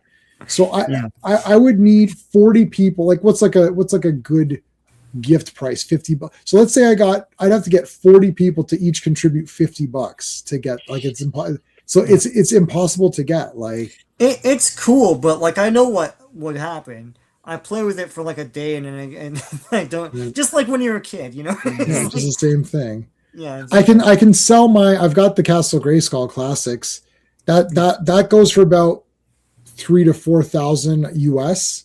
Yeah. And I've got it in the box packet. It's furniture basically. It's enormous. It's enormous. Yeah. Like it can't fit through. It can barely fit through the door Yeah. of my condo. All right, so new villain is playing the question mark man, and he's going to get fireballs into his face. Johnny's a terrible aim. He never hits anyone with these fireballs. No.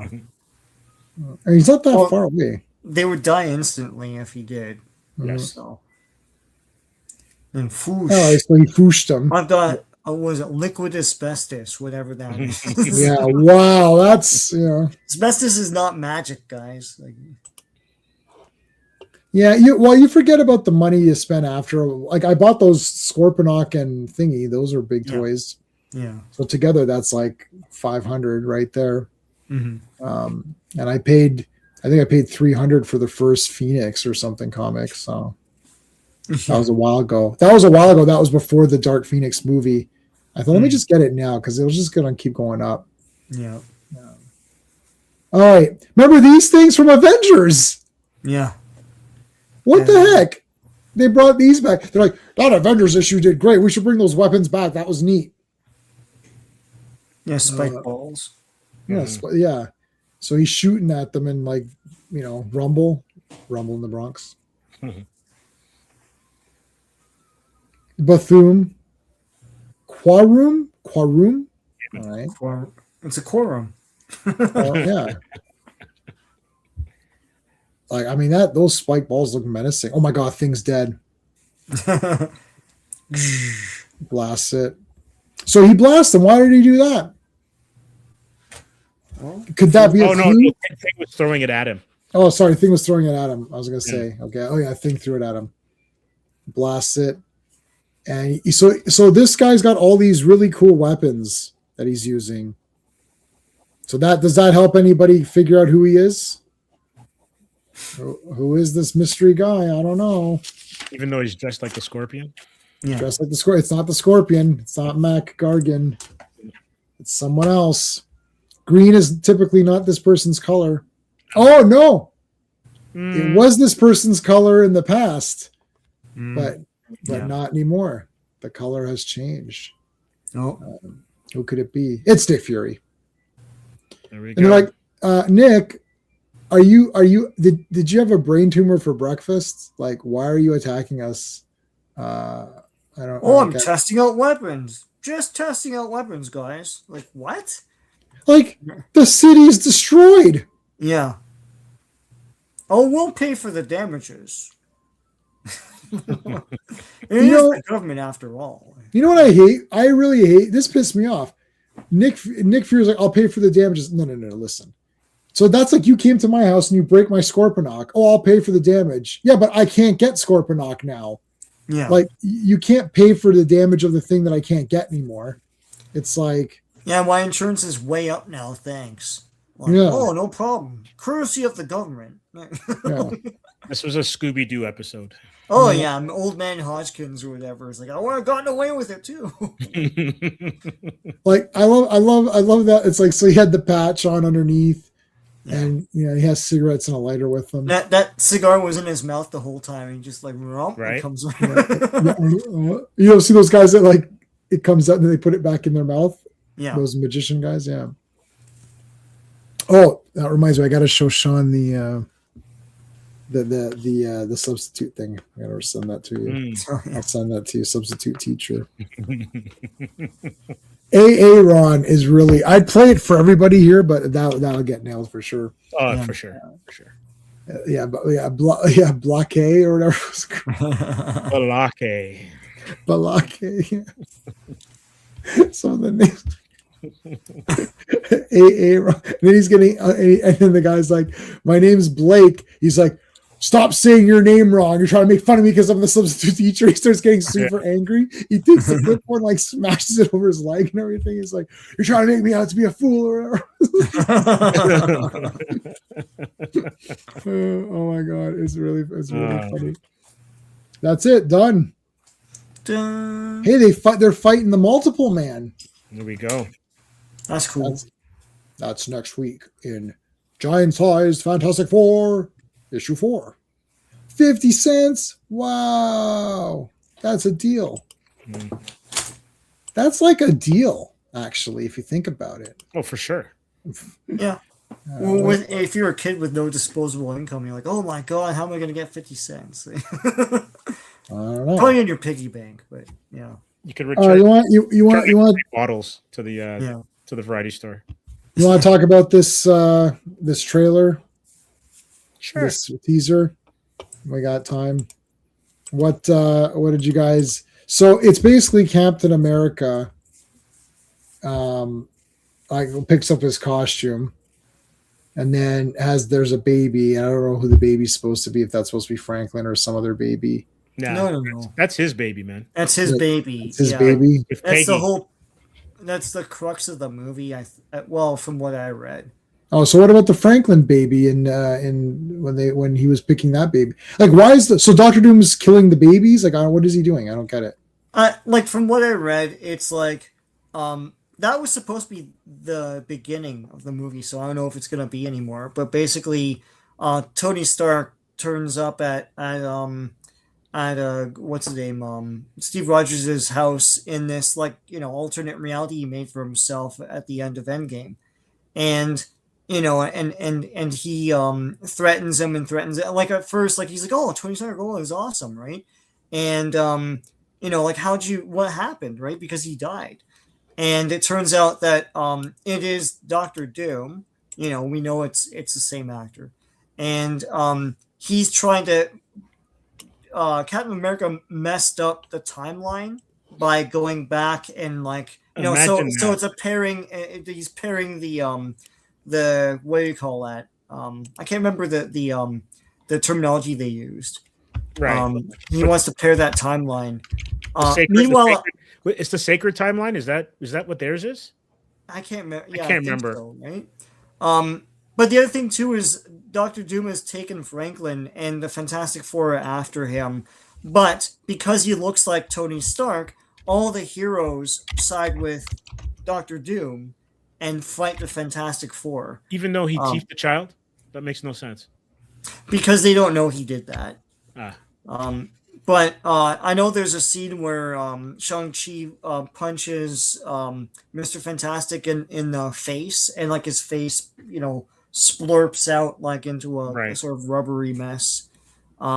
Stuff like that. So I think it has to do with maybe Doctor Doom's timeline is being destroyed by Captain America doing this thing. But Captain America has to make the choice to go back to being Captain America. It's so stupid. But wait though, would it be him, or would it be what was going on with Loki? Because Loki is when they were getting rid of all the branches because of the Kang. Yeah, I would say probably. But the thing is, are they going to? I mean, have they not learned their lesson? Or are they going to really go back to a show that like a fraction of their audience watched? It's like they want to be a mainstream success with this thing. So it has to do with pairing timelines and things, and it threatening. Why can't Doctor Doom just be evil? And he's Doctor Doom's from Latveria. Thank you. Yeah. So okay. So hold on a second. When you first started, I was trying to find some images, so I missed a little bit. So it starts off with Chris Evans, like Steve Rogers has this kid, and then Doctor Doom. So wait, how is there another reality, or he made another reality? I missed what. Well, no, Chris Evans at the end of Endgame, right? Mm-hmm. He goes back and has a life with what's her face? Yeah, Peggy.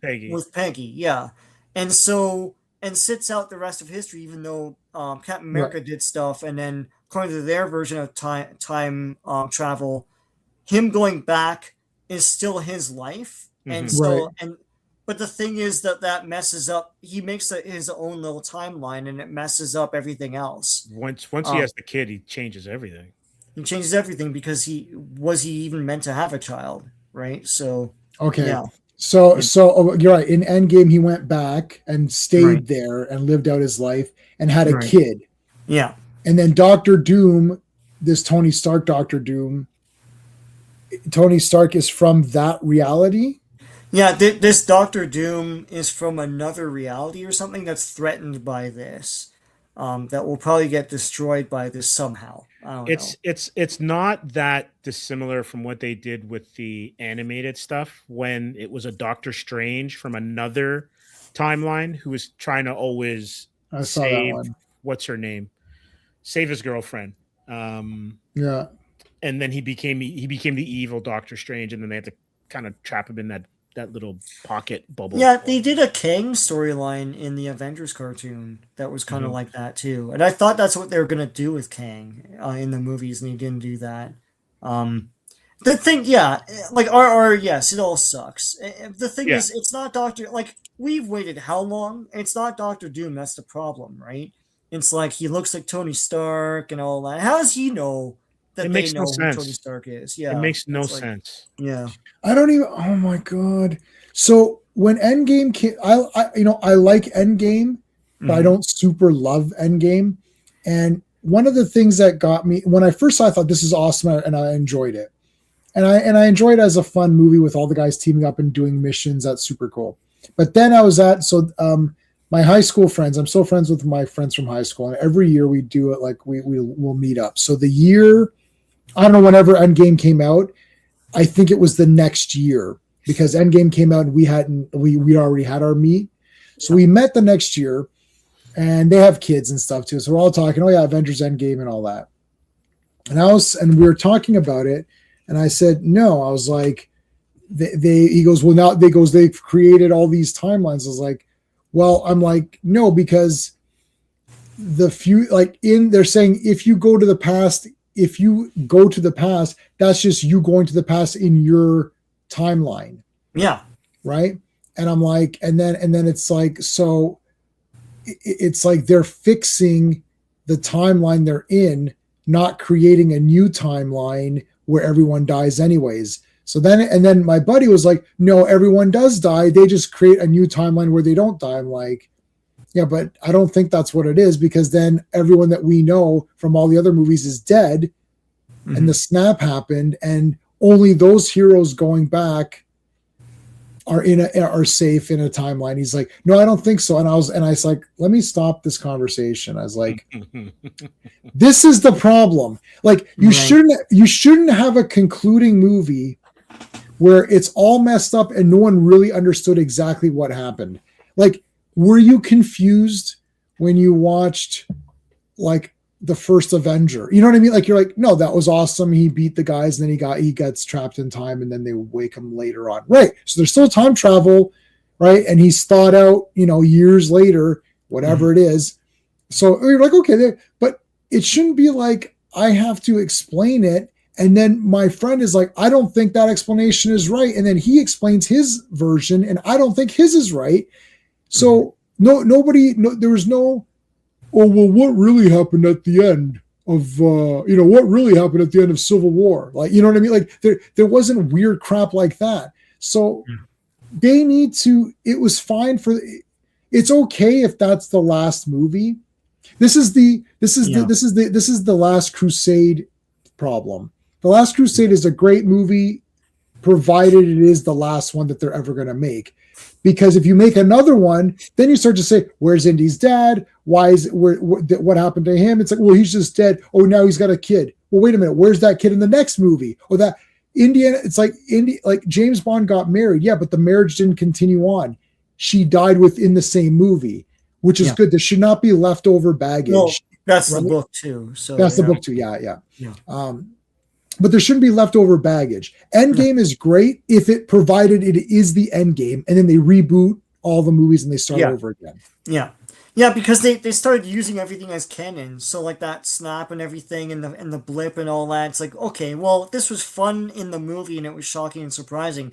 But if you're gonna use it as like a plot device for this other stuff, it's stupid and tedious and tired. And it's like I gotta think. It's like you're applying logic to all this. You're not making a documentary. You're making a Marvel movie. And also, too, I can't remember what her name was, but whatever Doctor Strange's mentor was. The Ancient One. The Ancient One, yeah. right. Yeah. So the Ancient One said, as long as you return the stones exactly at the point in time when they were taken, then everything is fine. And if Steve has anything to do with the timeline going sideways, and this is why this Doom shows up, Mhm. it diminishes his heroic effort at the end of that movie. You Yeah. like you Well- can't do anything to tarnish that because you already have almost every hero in from phase 1 to phase 4 or 3 or whatever it was, who in some way have messed up and are trying to atone for their mistakes, whether it's Tony and Yes. Bruce with Ultron. Yeah. Right. And so why continue that when you've put a nice bow on it, whether you liked how it ended or not? Like I'm not a big fan of Endgame because I like Hulk and I like Thor. Yeah, And me too. they were done mad dirty in that movie. Yeah. Yeah.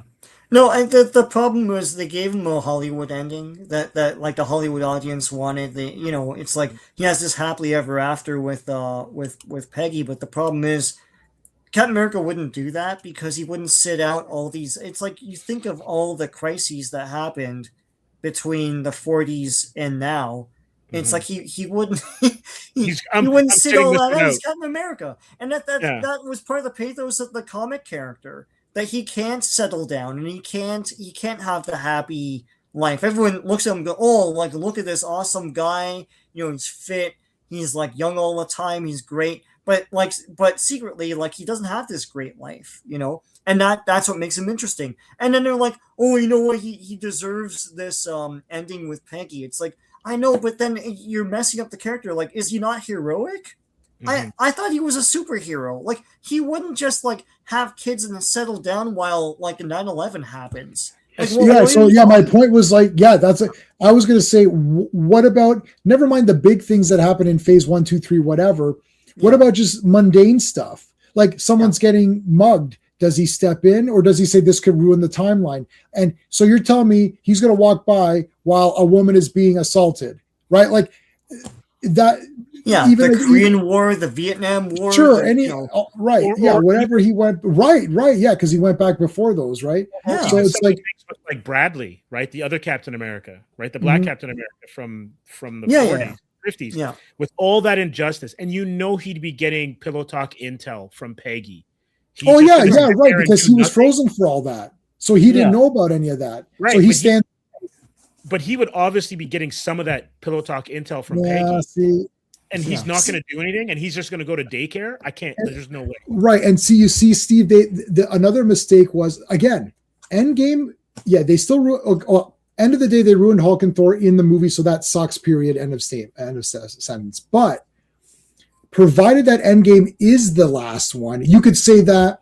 Oh yeah, okay. Thor got back into shape. Hulk fixed himself up. Yeah. Yes. Right, and then you say that is the end because. Then later after that they introduce Isaiah, so it's like, oh, so that means Captain America was frozen during all of that time, right? So that doesn't come into play, but now you've put it into play, and because what Sean is saying, he's still alive now during all these wars, that whole shit with that Isaiah crap, all this other crap is happening. I better not mess with it because I was frozen during this time. There's no way. Captain America wouldn't do that. But if they stopped it and then say, okay, Endgame is the end, and then maybe wait a couple years. I'll get to the chat in just 1 second. Wait a couple years and say rebooting again, new Captain America, like part 1, new Iron Man part 1, new Thor part 1, or try X-Men maybe this time, or try Fantastic Four this time and say, we'll start, instead of starting with Avengers in this time, we'll start with Fantastic Four for the next phase. But no, soon as the next movie came out, it's like, where were you during the blip? Now every movie, television series, miniseries, animated special, whatever, has to explain what happened during the blip. Where were you? And then that's what Sean is saying. Why are we now treating this as though it's some sort of science fact thing? Like, it's like, where were you? Oh, just coincidentally, the entire cast of Spider-Man was blipped. Because they didn't age 5 years and graduate high school and move out. They just all blipped at the same. Come on, that's dumb. All right, let me check the chat for a second. The Eternals sit out of the Infinity War. Yeah, like come on.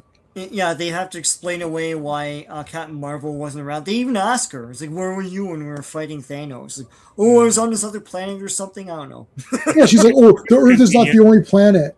Okay, but it's the planet you're from. Right. And Right, it's where like- all the action was happening. Like this thing that affected the entire universe happened here, and you weren't there. Yeah, the fight was on Earth, dumbass. So Teague is referring to Temple of Doom. I love Temple of Doom. I That's love like Temple of Doom. like my that's my favorite. Yeah, It's my favorite. like indie, man. there's my. Do you need evidence? There you go. Yeah. There you go. It's like, are you sure? Are you sure it's your favorite? Well, right Yeah. there. But they went back to that Raiders formula, which didn't work in the third one, in the fourth one.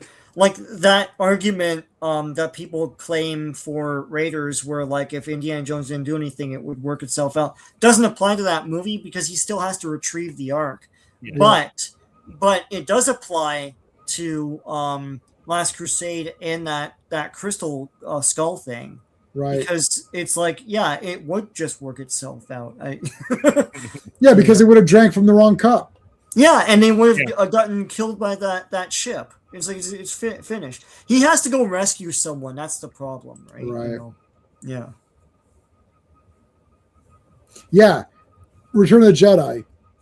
Luke defeated the Empire. That's it. It's done. That's it. It's like he convinced his father to turn good. He turned good, threw that old man off the edge. I Yeah, have a but feeling somehow, that they could have just nudged the Emperor. He was so so crotchety. well, could no, just he nudged picks him. him up, man. He's raw. Like, Yeah, he really slammed them pretty good. Return Yeah, of the but King. somehow the Emperor returns. So. Mhm.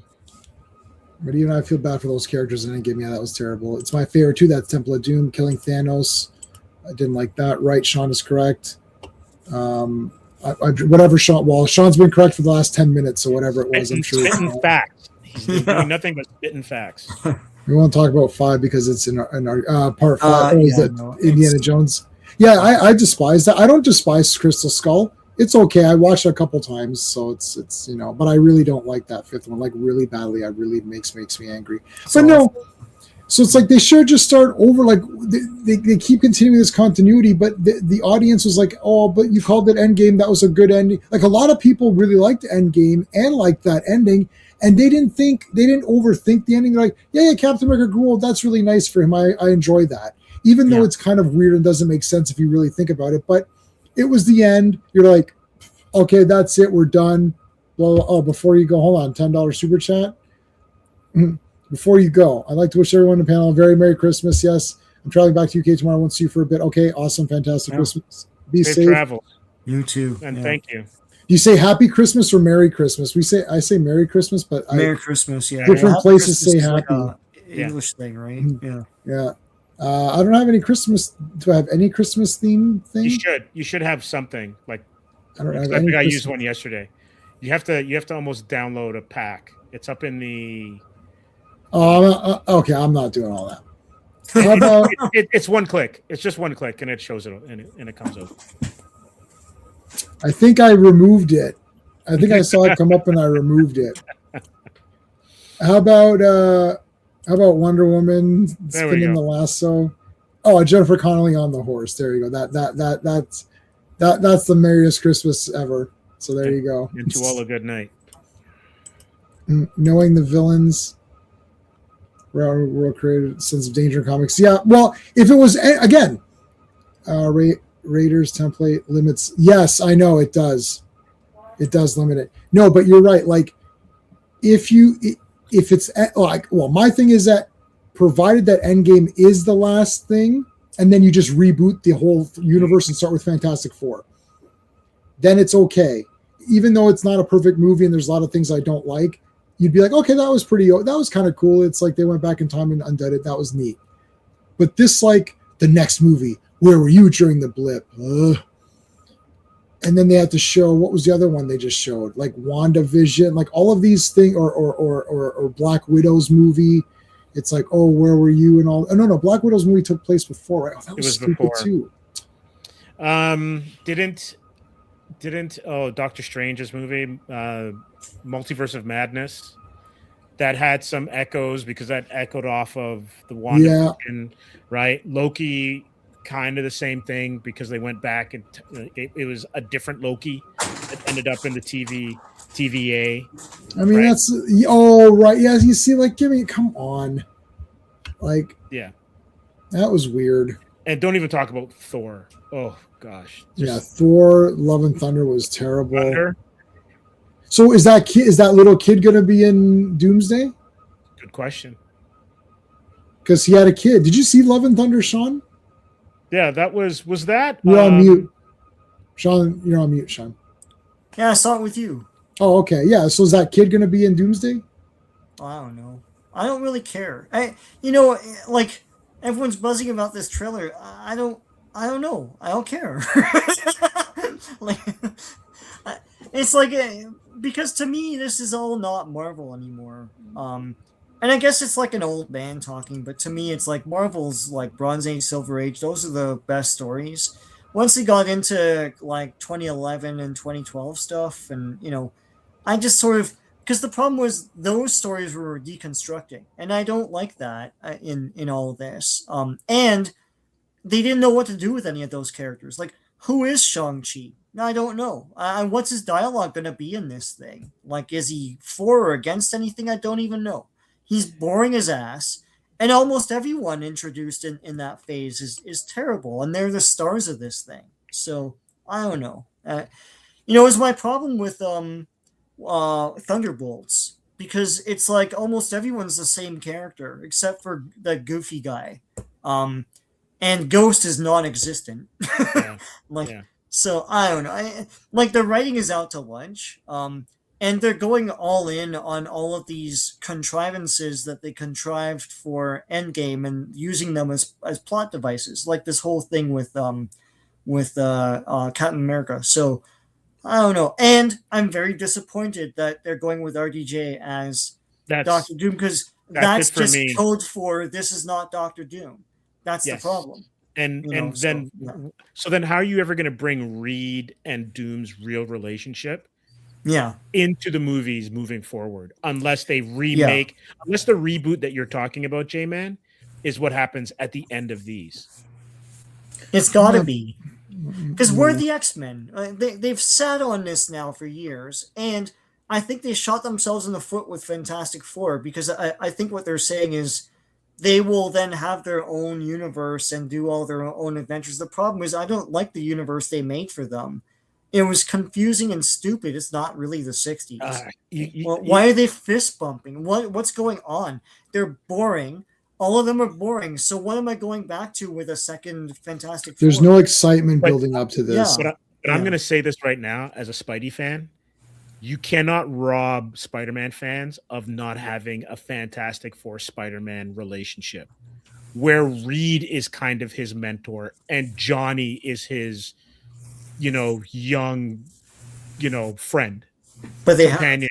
And the interplay that they have. Because he even has an interplay with Sue in a weird way. Right? Yeah. And so there's so much history there between Spidey and the FF. Mm-hmm. That if he's still basically Iron Lad or Iron Man Jr., it totally ruins them. Like they got rid of Uncle Ben, so they'll make short work of that relationship with Fantastic Four. I mean, it's not really Spider-Man. Like he's got this I know now he'll have a different suit that's low tech. Yes. Yeah. But him having the Knight Rider outfit, really, that's not Spider-Man to me. And him not having that Ben. That Uncle Ben origin, he kind of finally had it in the third movie with Aunt May, but it's not what I want, because he actually learned great power and responsibility from Garfield and the other guy. Mm-hmm. Right? Yeah, but what it should be is that he's cocky and refuses to help. That's what it was. That's still not the death of Aunt May in that movie. Yeah. So you can't tell someone to have it. Well, you have power. You should have responsibility. Oh, okay, I will. No, it's. Yeah, because Toby's Spider-Man had he had a weight to him, right? Because of the Uncle Ben stuff. Peter had Andrew Garfield's Spidey had a weight to him, and then even more with Gwen, right? Because of his parents. And yeah. When you look at Tom Holland's Spider-Man, he's basically Ferris Bueller in a way. Yeah. He's just there, it's and then in the movie Ferris Bueller, it's the friend that has all of the that has all the big growth and everything. Ferris Bueller is just the same He's the character. He's the same in the beginning and in the end. Yeah. I wonder if Shang-Chi will have a scene where he complains or when he's kung fu, but it's Asian because it's cultural appropriate. I know. Yeah, Well- they should do that. Piss me off in a thing. Wake me up because I know I'm gonna fall asleep. I would no. Well, I watched Dragon's Den. I've seen every episode of Dragon's Den and Shark Tank. I watched both those shows, and and what's his name came on, Simu Liu, and it was about bubble tea. And I am like this a massive connoisseur of bubble tea. There's a place that was like walking distance. They knew I'd call, and they'd be like, "Do you want?" It's like basically it was matcha, or I would mostly get matcha, or I haven't gotten in so long because they've moved. What's the purple one called? It's like a purple one, and I would get between those two.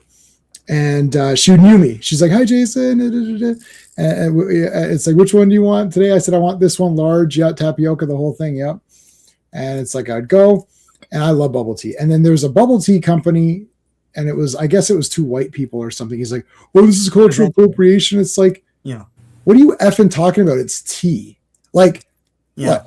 what are they appropriating? A beverage that everybody on the The planet. suppliers were Taiwan, and like he didn't, but because Yes. two white guys who love and know bubble tea were presenting it, it's like, oh, appropriation. It's a very childish argument, Yeah. and it shocks me when grown adults like come up with this. It's like I could poke holes all over this, but I don't. How do you think this is like gospel to you? It's like it's Right. So So weird. like that. So if you go to like China and it's mostly Chinese people own restaurants, they can't serve non-traditional Chinese dishes at their restaurant because if they do that, so if they have Jamaican food at in China, so if there's a restaurant in China that's probably run by Chinese people that has Jamaican food, they're culturally appropriate. Like this is the dumbest crap I've ever heard.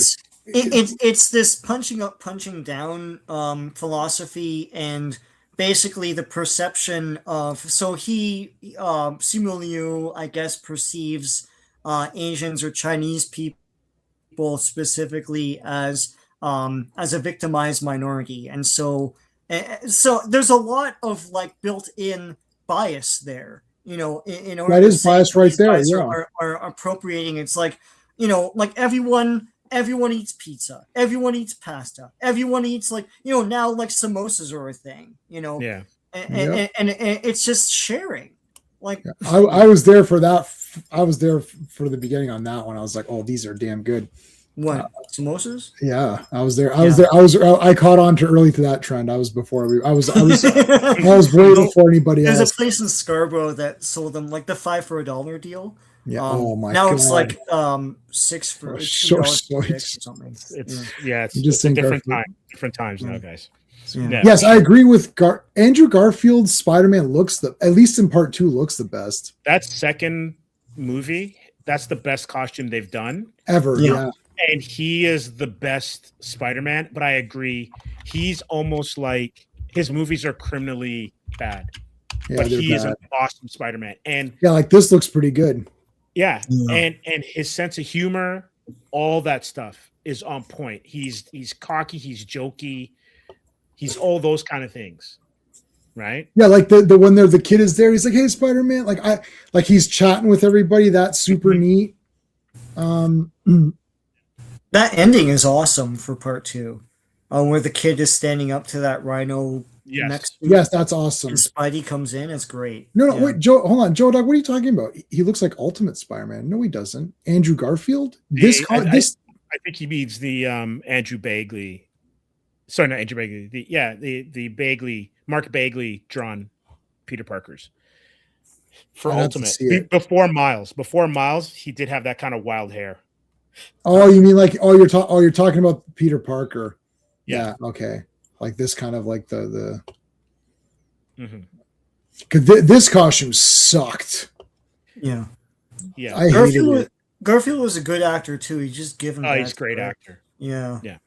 Yeah, like all of the like that's like perfect, man. Yeah, that's Spidey right there, man.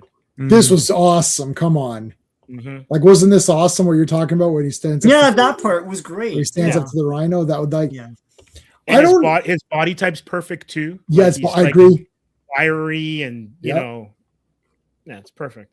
You know, Spider-Man, Amazing Spider-Man 2, it's just the villains that suck. Not the rest of it. It's not the whole movie. Like sometimes people say, oh, the whole movie's like, you got to be careful. See, I get this with Wonder Woman 84 as well. It's not the whole goddamn movie. Pedro Pascal's thing is pretty stupid, and a lot of it, but the Wonder Woman parts where her and Steve are like investigating, that's right out of the show.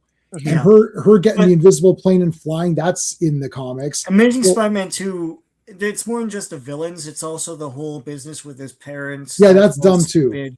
Yeah. And him seeing a very fat Captain Stacy. Yeah. Oh well, like, you know. I guess there's a lot of meals in heaven. I don't know when.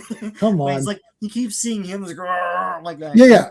I'm not saying that the villains were the only bad thing. Yeah. I said, but not the whole. It's not 100% bad. Yeah. Right. It's like there's cool part. Like everything with Spider-Man in costume doing stuff is cool. Yeah. Yeah. And I like it. And I don't think there's anything very much cool going on in part 1 of this. I don't like Amazing Spider-Man part 1. I think it's worse than this because in Amazing Spider-Man part 1, he doesn't look cool. So when he's Spider-Man, to me, he doesn't look like Spider-Man. So I was like, look, there's fake Spider-Man. Legit great actor. Oh, yeah, I got Hacksaw Ridge on 4K. Yeah. I got Hacksaw Ridge on 4K, but I haven't watched it yet. I'll watch it eventually. That's yeah, cool. I don't think it's 100% bad, but the villains suck. And then but like this was the best. Like this kid coming in, it's like, yeah, I'm Spider-Man. He's gonna fight. That was cool. But see, the Rhino looks so garbage. So you're sitting there saying, well, this looks so stupid. He's like in a mech suit or something. Unfortunately, yes. It's like it's so up and down. It's not even funny. What about Rhino in Craven? Did you think he looked better, or was this bad that too? was bad too, man. The turd monster. Yeah. This looks weird. Yeah. Like, why can't it just be a human head? Good question. Like, I think they were more. This was getting closer. You know, like this was better than I would pick this over the mech. But I mean, this is weird too. I don't know. I didn't see this. It was good. I couldn't watch it. I don't know. I that's the heart attack movie, so I didn't see. Craven. Yeah, no, that's the one. Yeah. That's the. Well, the problem with Craven is that he's an animal activist. Craven is an animal. He's an animal activist. Did they? You know, people say. Well, you know, when sometimes people say, "Did they read the comics?" and they pluralize it. Yeah, it's to suggest that did you read many? You know, oh, this Superman movie was so bad. Did James Gunn even read Superman comics? And then because it's supposed to say there's a lot to Superman, so you should be reading many of Superman's stories in order to understand that character. But my question of Craven is, did you read any comic where Craven appeared for one panel? Because in that panel, he has a goddamn lion skin thing. He kills animals. He's a hunter. He kills them. And he's like, I'm fighting to help the animals. I'm like, so not only did you not read any comic, you didn't even see a panel in a comic. I have never seen a misinterpreting this. You may as well have made Rorschach a flower arranger or something. It's like, what you do, Rorschach? I arrange flowers. Like, it's like the worst. Like, huh? No, you beat the crap out of people. That Craven thing, like, he looked pretty good. They nailed the look. Yeah, he looked pretty good. But there's no way that you can tell me that Craven the Hunter, especially when you go to like Craven's Last Hunt. Yeah. That he is not someone who is a trophy collector of hunting animals. That's his MO. That's what he does. Right? That like basically he was Tarzan. Like, because Tarzan wouldn't kill apes and you know what I mean? Like Oh yeah, this movie he was Tarzan. Yeah, I know. He's Tarzan. He's not Craven the Hunter. So what is the movie about? That's I really want to watch it now. His Yeah, father. So his father is Russell Crowe, Okay. and the father is the bad guy, and the brother. So Chameleon is in it. Chameleon's actually in it. The they brother's actually Chameleon. make a Yeah. connection. I was surprised they did that. And the actor's pretty good. Look. For Chameleon. That's cool. He's got the skin. The line and all that. He's got the Yeah. line. Yeah. No, cool. that's in the movie, man. So the whole thing is that, but like the father and Chameleon are trying to screw with Craven. That's all I really got. I didn't see this. Unfortunately, I didn't see this scene. I own the movie, so I should watch it. Yeah. Yeah, Dominic, these movies aren't made for us. If you like comics, then it's really made for a mainstream audience and everything. What they fail to realize, and like J-Man knows this, is that we are the cheerleaders. So like, at work, I'm always approached about these things, and J-Man is as well, right? So, and we've dissuaded families from going to movies. If I think something looks stupid, then they're not going to watch it, Yeah. So yeah. Yeah, how does this translate to this? Like, what are you talking? She needed a vehicle, right? So, and they're making it seem like she predates Spider-Man. How can Madam Web predate Spider-Man? I don't understand this. Because of Ezekiel. Yeah, right? Ezekiel. The Ezekiel thing, yeah. I don't understand this dumbass crap. Like, okay, Venom is not a character without Spider-Man because Eddie Brock hates Peter and the symbiote hates Peter Spider-Man. So how can it's all about not... rejection? The whole Venom thing is about rejection, right? Yeah, and that's not there. So the whole thing is gone. Like look, Craven was around. I'm not defending the movie, but Craven was around before Spider-Man. Like Craven was doing. You can imagine that Craven was out there hunting animals and doing stuff while Peter was trying to get a job or whatever. But there's certain guys like Venom cannot exist without Spider-Man being there first, because why does he coincidentally look like Spider-Man? Like it's like, that's a pretty interesting thing. So Madam Web is the same. There's a few of these things where you're just like, okay, this is weird, right? Like, and then it works in it. Like there's some villains that get created because of the hero, right? Like Two-Face, Batman has to be around for Two-Face to be created, right? So you can't, like now about Penguin was a little schmuck, who was doing crimes and whatever. And whether Batman was there or not, he was doing crimes. So that's fine. But some characters are created with the character. So you can't.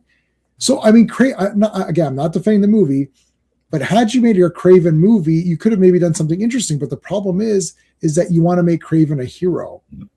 He's the protagonist. And if he's but I mean, I'd be like, well, he's hunting animals down. It's all part of the hunt. But now that's seen as very bad, right? Like in our way of thinking, him running into battle and, stabbing a lion in the face or something and making that jacket would look really bad. It's like, oh, he's hurting poor lions and stuff. But he's a villain. But he's a villain. Spoiler alert, he's a villain. Spoiler, yeah. Right? Also, what do you think lion, like what's to quote Fubar, like what's the lion going to do for me? Like he said that with the ducks. Like, oh, these poor ducks are getting killed with the oil spill. The guy's like, what's the duck going to do for me? I don't care. Yeah, it's so weird. Because like when you try to make them what they're not and essentially set out to be, then you run into conflicts, right? Yeah. Because these characters are meant to oppose someone who is a virtuous hero. So you gotta make them bad. And Spidey does have a few of those on the edge, kind of gray villains, kind of like Morbius is one of them. Sure, yeah. Right? But essentially everyone is a lab accident that's gone bad, or is some sort of industrialist or scientist that has lost their way. Yeah. And that's basically all Spidey villains. Batman villains are all in the asylum. Like, you can argue that Batman could be in Arkham and it'd still be as compelling because it's Battle of Minds and all that kind of stuff. Right. And you look at, when you start to like get that kind of that line blurred, then you can't tell the story that you need to tell. So Bond works. Why? Because like the villains are pretty cartoonish, and it's like you have this stock agent who's got almost like savant like tendencies where he's like, I must drink, I must womanize, I must drive fast, like all these things. And then he saves the day, right? Yeah. And quote what kind of champagne from 1935 he's drinking. Yeah. So They made it work with Venom because Venom has other adversaries he could fight, and they made a buddy thing, like a you know, and that was there are elements of that in Venom anyways, but they can't do the same thing for Madam Web or something, you know, so it's hard. Yeah, Madam Web said that they're going to have those 3 women in the costumes, and they're only in a flash forward to say, oh, one day they will be heroes, and they just show them in one scene. I'm like, that's it. I couldn't believe it. I saw that one by myself. I did. People I saw, he took one for the team. I really did, because like I thought worst case we'll have the girls in the costumes fighting that Ezekiel guy. That might be kind of fun. Nope, they're not in costume at all. I'm like, what? And I'm looking, and I was actually. Normally I watch even bad movies. I pay attention. I don't like, I'm never on my phone in the theater ever. Never. I've never taken it out. So maybe one time I had it where my wife wasn't feeling well. So I kind of had it more like in case if she texts me and needs something, but I never look at my phone. So I'm sitting there and I'm watching this movie. I was like, wow, it's been a while. I'm like, they haven't been in the costumes yet. So I was looking at my watch and I was like, how much time is left? I was like, wait, how long is this movie? So it's going and going. I'm like, and then you can tell by the next showing. So the next showing's at 7 p.m., which means that the movie ends at 6:40 or whatever it is, so that they can clean the theater. Like 6:30 has to end so they can clean the theater, and then the next group comes in. So it's like 6:15, and the next one's at 7. I'm like, this movie has to be over, and they're not in costume at all. We lost Steve. And then finally, like they showed up, it was a flash forward. I was like, really? That's brutal. We lost Steve. He'll come back on. okay. But that was just crazy. It was such a bait and switch. I mean, the movie was bad anyways. Yeah. There you go. You're back. The movie was such a bait and switch anyways.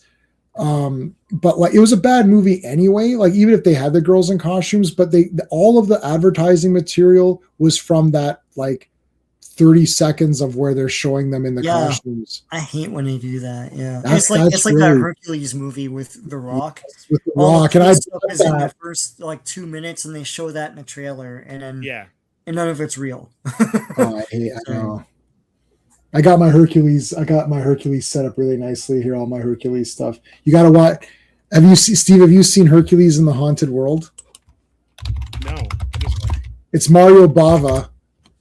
So it's Mario Bava one doing of the old school ones with like Steve Reeves and stuff. Yeah. So this is the Steve Reeves ones are great. This is Reg Park. Okay. And like look at like this is the whole movie's like this. He goes to hell, and and it's all like Technicolor. It's all Technicolor, and Christopher Reeve. Christopher Lee plays a vampire, and he's the villain. Oh wow! Yeah, so at the end, he's like raising zombies against Hercules. Reg Park did 2 movies. Reg Park is the guy that Schwarzenegger looked up to. Okay. I have. Well, first of all, this is this VHS. I have 2 of these VHSs, and I've got the Blu-ray. And look at this monster that he fights. He fights this monster. Like look at the evil comes out of the graves and everything. That's just proper. That's just properly done, man. Look how badass this is. And there's like a big pit they've got to cross. Yeah, like look at the scenery. Yeah, there he is. Christopher Lee as the big bad guy. Hey, Quagnar, how's it going, dude? Hey, what's up? Look at this. He has to go to so it's like this boiling thing. He has to get to the end. He has to get to this thing and get like a thing and come back. He throws a lot of boulders. Oh, the Oracle is awesome. Check out the Oracle. It's like this movie is so bloody awesome. I've got the poster for it too. It is absolutely an awesome movie. There's a lot of these random. He did 2 movies. The other one was okay. It's called Captive Women, Hercules and the Captive Women. This one's called Hercules and the Haunted World, and it is awesome. I should get you that one. And we'll take a look quickly before we go. We'll go in a minute. Zardoz. Yeah, there we go. Boom. There we go. Have you seen this, Steve, or no? No, it's on my list. Oh, it's awesome. The one lesson that you learn from this movie is that the penis is bad and the gun is good. Yeah, because they say it a million times. Yeah, they say by a million, it's once or twice. I can see where Borat got his fashion sense from. But no, this is a great movie, and the Zardoz head is so. When they first shot it, there was no intro. Mm-hmm. It just, the movie starts, and then the test screeners were like, we literally, like, what is happening? Not one person could understand what was going on. So then John Boorman, in a way to make it a bit more clear, has this beginning where Arthur Frayne Arthur Frayne is a character in the movie, but he's like a floating head, and he explains what's going on, and that doesn't really. It actually probably made it worse, because you're like, wait, what's happening? Because he explains all this. Now I understand what's going on fully, which I will explain on Circle of Iron Day. I'm not going to explain it now, but I'll show you Arthur Frayne. There he is, Arthur Frayne, and this is the scene. It's like his head. Look, he's got like a painted on mustache. Amazing. That is amazing. Right? So he's floating around in black, and he's talking. It all makes sense. It's all going to be John. Like, Excalibur is the greatest movie of all time. So I love Excalibur. It's so good. I just pre-ordered the 4K on that as well. But yes, yeah. Look at that. Look at Arthur Frayne. We got what's her name in there? I think I've got this still. Yeah, there he is. There's Arthur Frayne. I'm Arthur Frayne, and I'm Zardoz. I present now my story, full of mystery and intrigue. It's like, in it, I play a fake god, and I haven't memorized it past then, but like it's like you're just like, okay, what's going on? And then so he explains this for a minute, and then the movie starts, and you're just like, okay, I have no idea. I don't know what's going on, but it's awesome. But nice. So we're gonna do that one, John Boorman. Yeah, we're gonna do You haven't seen Hardware either, right? I gotta show you that one. Which one's that? Hardware, 1990. We're doing this on Circle of Iron sooner than later. Killer Robot with a Super Patriot. Super Patriot. It's way before Super Patriot. Mm-hmm. So it's Dylan McDermott and you wouldn't know Stacey Travis, I don't think, but it's this killer robot thing. It's pretty cool, but like the visuals are awesome. Looks good, man. This is Sean, by the way, I watched the commentary on this. That's real. Like, that's not a matte painting. They went to the desert, and they're like, holy crap, there's like a big storm, like, let's get this shot, this will look awesome. And it's real. It's really happening. It's awesome. That's awesome. This is a movie that I discovered I had it on VHS, and I showed it to Sean, and then we became fans of it, and then we always like and like if you go what was it called? Umbrella, yeah. So this is the version I have with all this crap. So and Dust Devil's on the way, which is the other movie this guy made. And Dust Devil has Color Out of Space on it, which is his most recent movie with Nicolas Cage. Oh, he did that? Wow, I didn't know that. Yeah. Okay. Color. I haven't seen it. I haven't seen it. I love the story. It's on my list. Yeah, I love the story. So I'm glad they made a movie of it. But, so that's Richard Stanley made this movie. Cool. My nitpick of Excalibur is that the charm of making the old Irish Gaelic, I really should have been in Welsh. Okay. The Britons. Who are the Britons? We're all Britons. Who are the Britons? We all are. We're all Britons. A Brythonic language. And I'm your king. But Excalibur, man, when he's there, and when Arthur's there, and they're doing the siege on Guinevere's, it's Patrick Stewart, Guinevere's dad or whatever. Yeah. And then it's like, me. It's like, kneel to a squire. And he's like, you're right. I'm not a knight. You must knight me. He gave him the sword. Yeah.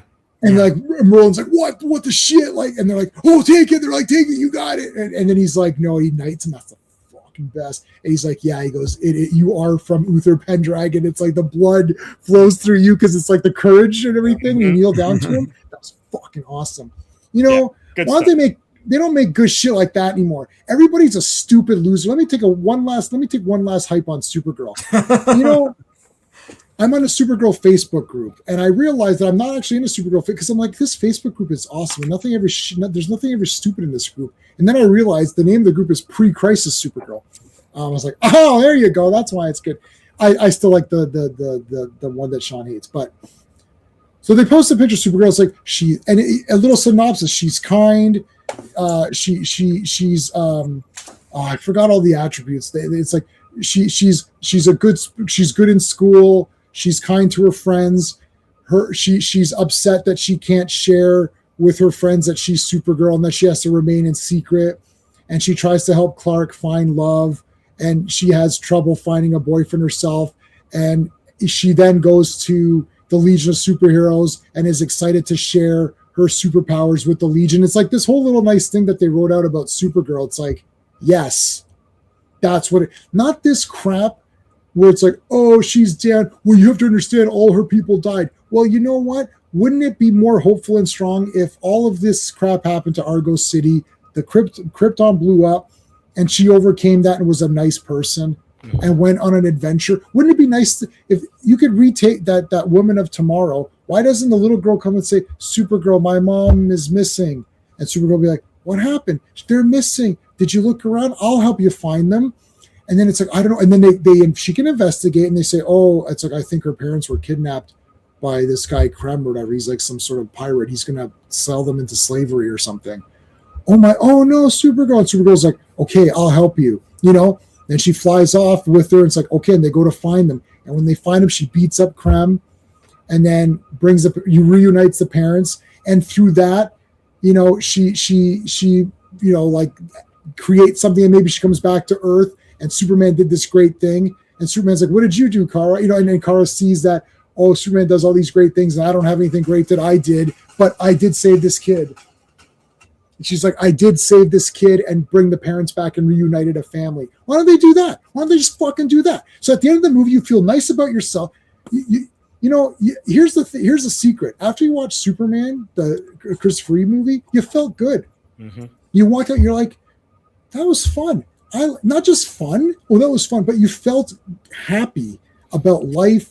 There was no message of hope in the sense like, oh, I'm hopeful, like saying words. You just felt good. You're like, that was nice. What did you think, kids? The kids are like, wow, that was so exciting. Superman flew around and did stuff. This is so cool. And then the adults were like, that was a really nice story. Cisco and Ebert's review, watch that. They're like, he's a gentleman. The love story was really good with Lois. That was really well done. It's very cute. There's a little bit of sexuality because it's for adults. It was playful, right? Like that was nice.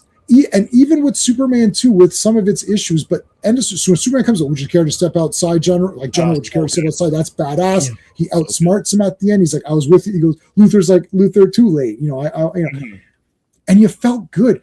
Even Superman 3, you felt that was fun. That was really funny. Christopher, Pryor was really funny. And like, wow, Superman turned evil. That was crazy. Oh my God, he turned bad, but then he turned good. That was cool. And the little kid helped him turn good because he was yelling, oh, Superman, you'll be great again.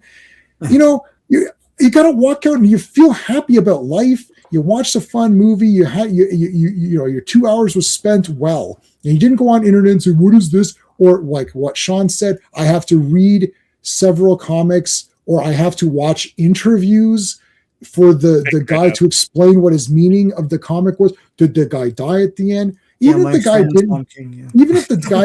guy didn't die at the end, it still sucks because Supergirl stood there while she smashed the guy in the head with a cane. The man is a crippled old man withering away, and he could have easily have died. Why would Supergirl stand there and allow that to happen? This entire thing is absolute fucking piss. It's garbage. Tom King sucks. All of this shit, they don't love superheroes. They don't love adventure stories. Like they're heartless and gutless little pieces of crap who are trying to make a name for themselves. Like, look at what I wrote. I wrote this big thing. Why don't you write a nice story that makes you feel good? I read a Superman. I was a kid. You read a Superman comic and you felt good. Now, if you didn't want Superman, you could read Punisher, which I also collected. Sure. Punisher War Journal. That was the badass version. Like there was Punisher, which was like a fun comic, but then the War Journal was like, oh, that's the fucking like, are you reading War Journal, buddy? Like, hell yeah. That was the pumped up version. Like, yeah, he's taking guys out. Like he's destroying guys. Like, shit, yeah, this is pumped up. But then I'd go back to Superman. I'd be like, I want to read a Superman. And it'd be epic. There'd be like, he's on Warworld. Oh, fuck. Like, and Mongo's like, Superman, I will crush you. Oh, shit, he's going to crush him, right? And Superman's got to fight back. There's a lot of cool shit with Superman. And you'd be like, yeah, and same with Batman and same with Spider-Man. There'd be stuff. Spider-Man would have he'd have a lot of problems, right? It's like, oh, shit, nothing's going right. But he was still fighting the good fight. He's like, I'm going to be better. I'm going to do the right thing. I don't care if it costs me my reputation. I don't care if it costs me my girlfriend. I don't care if it costs me my job. I'm going to do the right thing because I have this responsibility that I've got to do. Where is that? Done. What else is there to say? Like, nothing more to be said. Gents, I got to run. Yeah, we're done anyways. This was awesome. And we'll continue tomorrow with Imperius, although I think you're renaming it. Yeah, I'll kill Imperius Rex tomorrow. I'll rename it later. That's it. We're done anyways, guys. Thanks, everybody. Chat. Thanks, Steve, everybody. You guys are awesome. I'll read your comments after. Thank you, guys. We'll see you on the next one. See you tomorrow. Absolutely. Bye. Take care, everyone. Hey, friends. You've just been listening to J-Man, and he is the smartest person who ever lived. So make sure you like and subscribe.